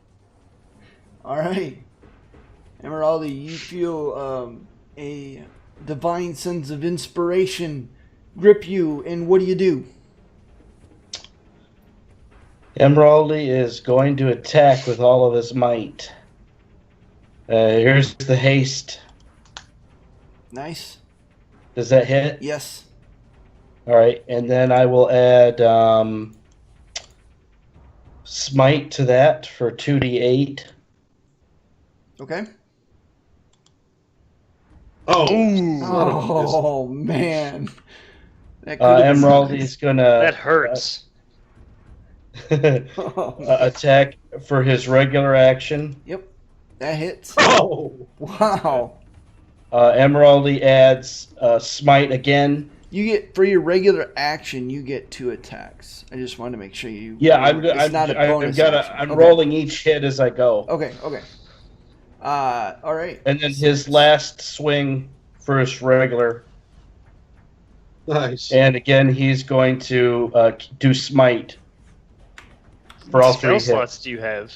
How many smites do you get? Woo! Yeah, it's spell I slots. basically will have 1 spell left. All right. Are those all second level smites? Dang!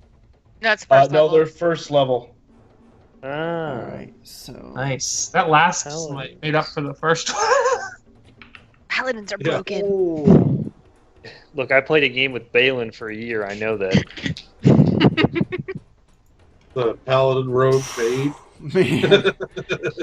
And as you kind of get this divine inspiration, you choose not to use it. You choose not to use it as you kind of just I do? slam into her. Where? No, I he's used it saying each hit. from Velis. The bardic inspiration. The bardic that's what he's- He inspiration. didn't need it. As you slam into this creature from the abyss, and she looks like she's almost on death's door, as now she's got great rents and cuts in her, and she's kind of trembling just to try to stay standing. Is that your turn? I mean, I didn't kill her. I mean, I did like 40 points of damage. She's She hasn't almost gotten dead. hit She a lot. was She hasn't almost at full health when you guys decided to start attacking her. That's my turn. That's all what I could do. All right. Lycum isn't going to get too creative. He's hurting pretty good, and now he's in frenzy mode, so he's going to attack. Doing 12 points of damage. He just kind of clamps onto her and just kind of thrashes. Her arm is like all bloody now. It's savaged from his bite. Cog's still doing nothing. Still doing nothing. Banner, you're up. All right, Banner. She looks like she's just about done for. All right, Banner just steps off, hops over in front of her, looks her in the eyes, and don't tell me if I hit or not, because I have a DM inspiration I might want to use. Oh, you have to use DM inspiration before the attack. Yeah, you have to use it before you attack Yep. to get No. advantage. All right, I've been holding on to this forever, so I'm going to use it for advantage on my first attack. Okay. Although, can I just... Yeah, that's fine. And I'm going to use a superiority die. Actually, let me interrupt you and ask you a question. Okay. How do you want to do this? Yeah! Yay! All right, so Banner, seeing Emeraldy and Lycum just rip her apart, Banner just hops off, walks up to her. Your sisters are dead, and your reign of terror is over. I don't know if that was the right accent. I'm kind of caught up in the moment. But he basically Banner just takes his glaive, shoves it into her gut the whole way through. He's like, it's over. And he walks around her and he pulls it out the back end, and a flourish of blood just goes up against the wall on the other side. And she slumps down to the ground. And with that, Dawn holds her chest a moment and just says, well, that was a bit rougher than I thought it was going to be. And immediately takes 14 points of necrotic damage as it pulses through her. She collapses to the ground unconscious. As I call out, fall off the sarcophagus, my body slumps to the cold stone beneath, unmoving except for a twitch here or there. and that is where we're going to end this session. Well, that concludes this episode of our Forgotten Realms D&D campaign. If you enjoyed this or other episodes, please remember to hit the like button for this video. And also, hey, subscribe to this channel if you'd like to see more episodes. Also, we now stream these D&D episodes on our live Twitch TV channel, the link of which is down below in the description of this video. Until next time, I hope you have a great day.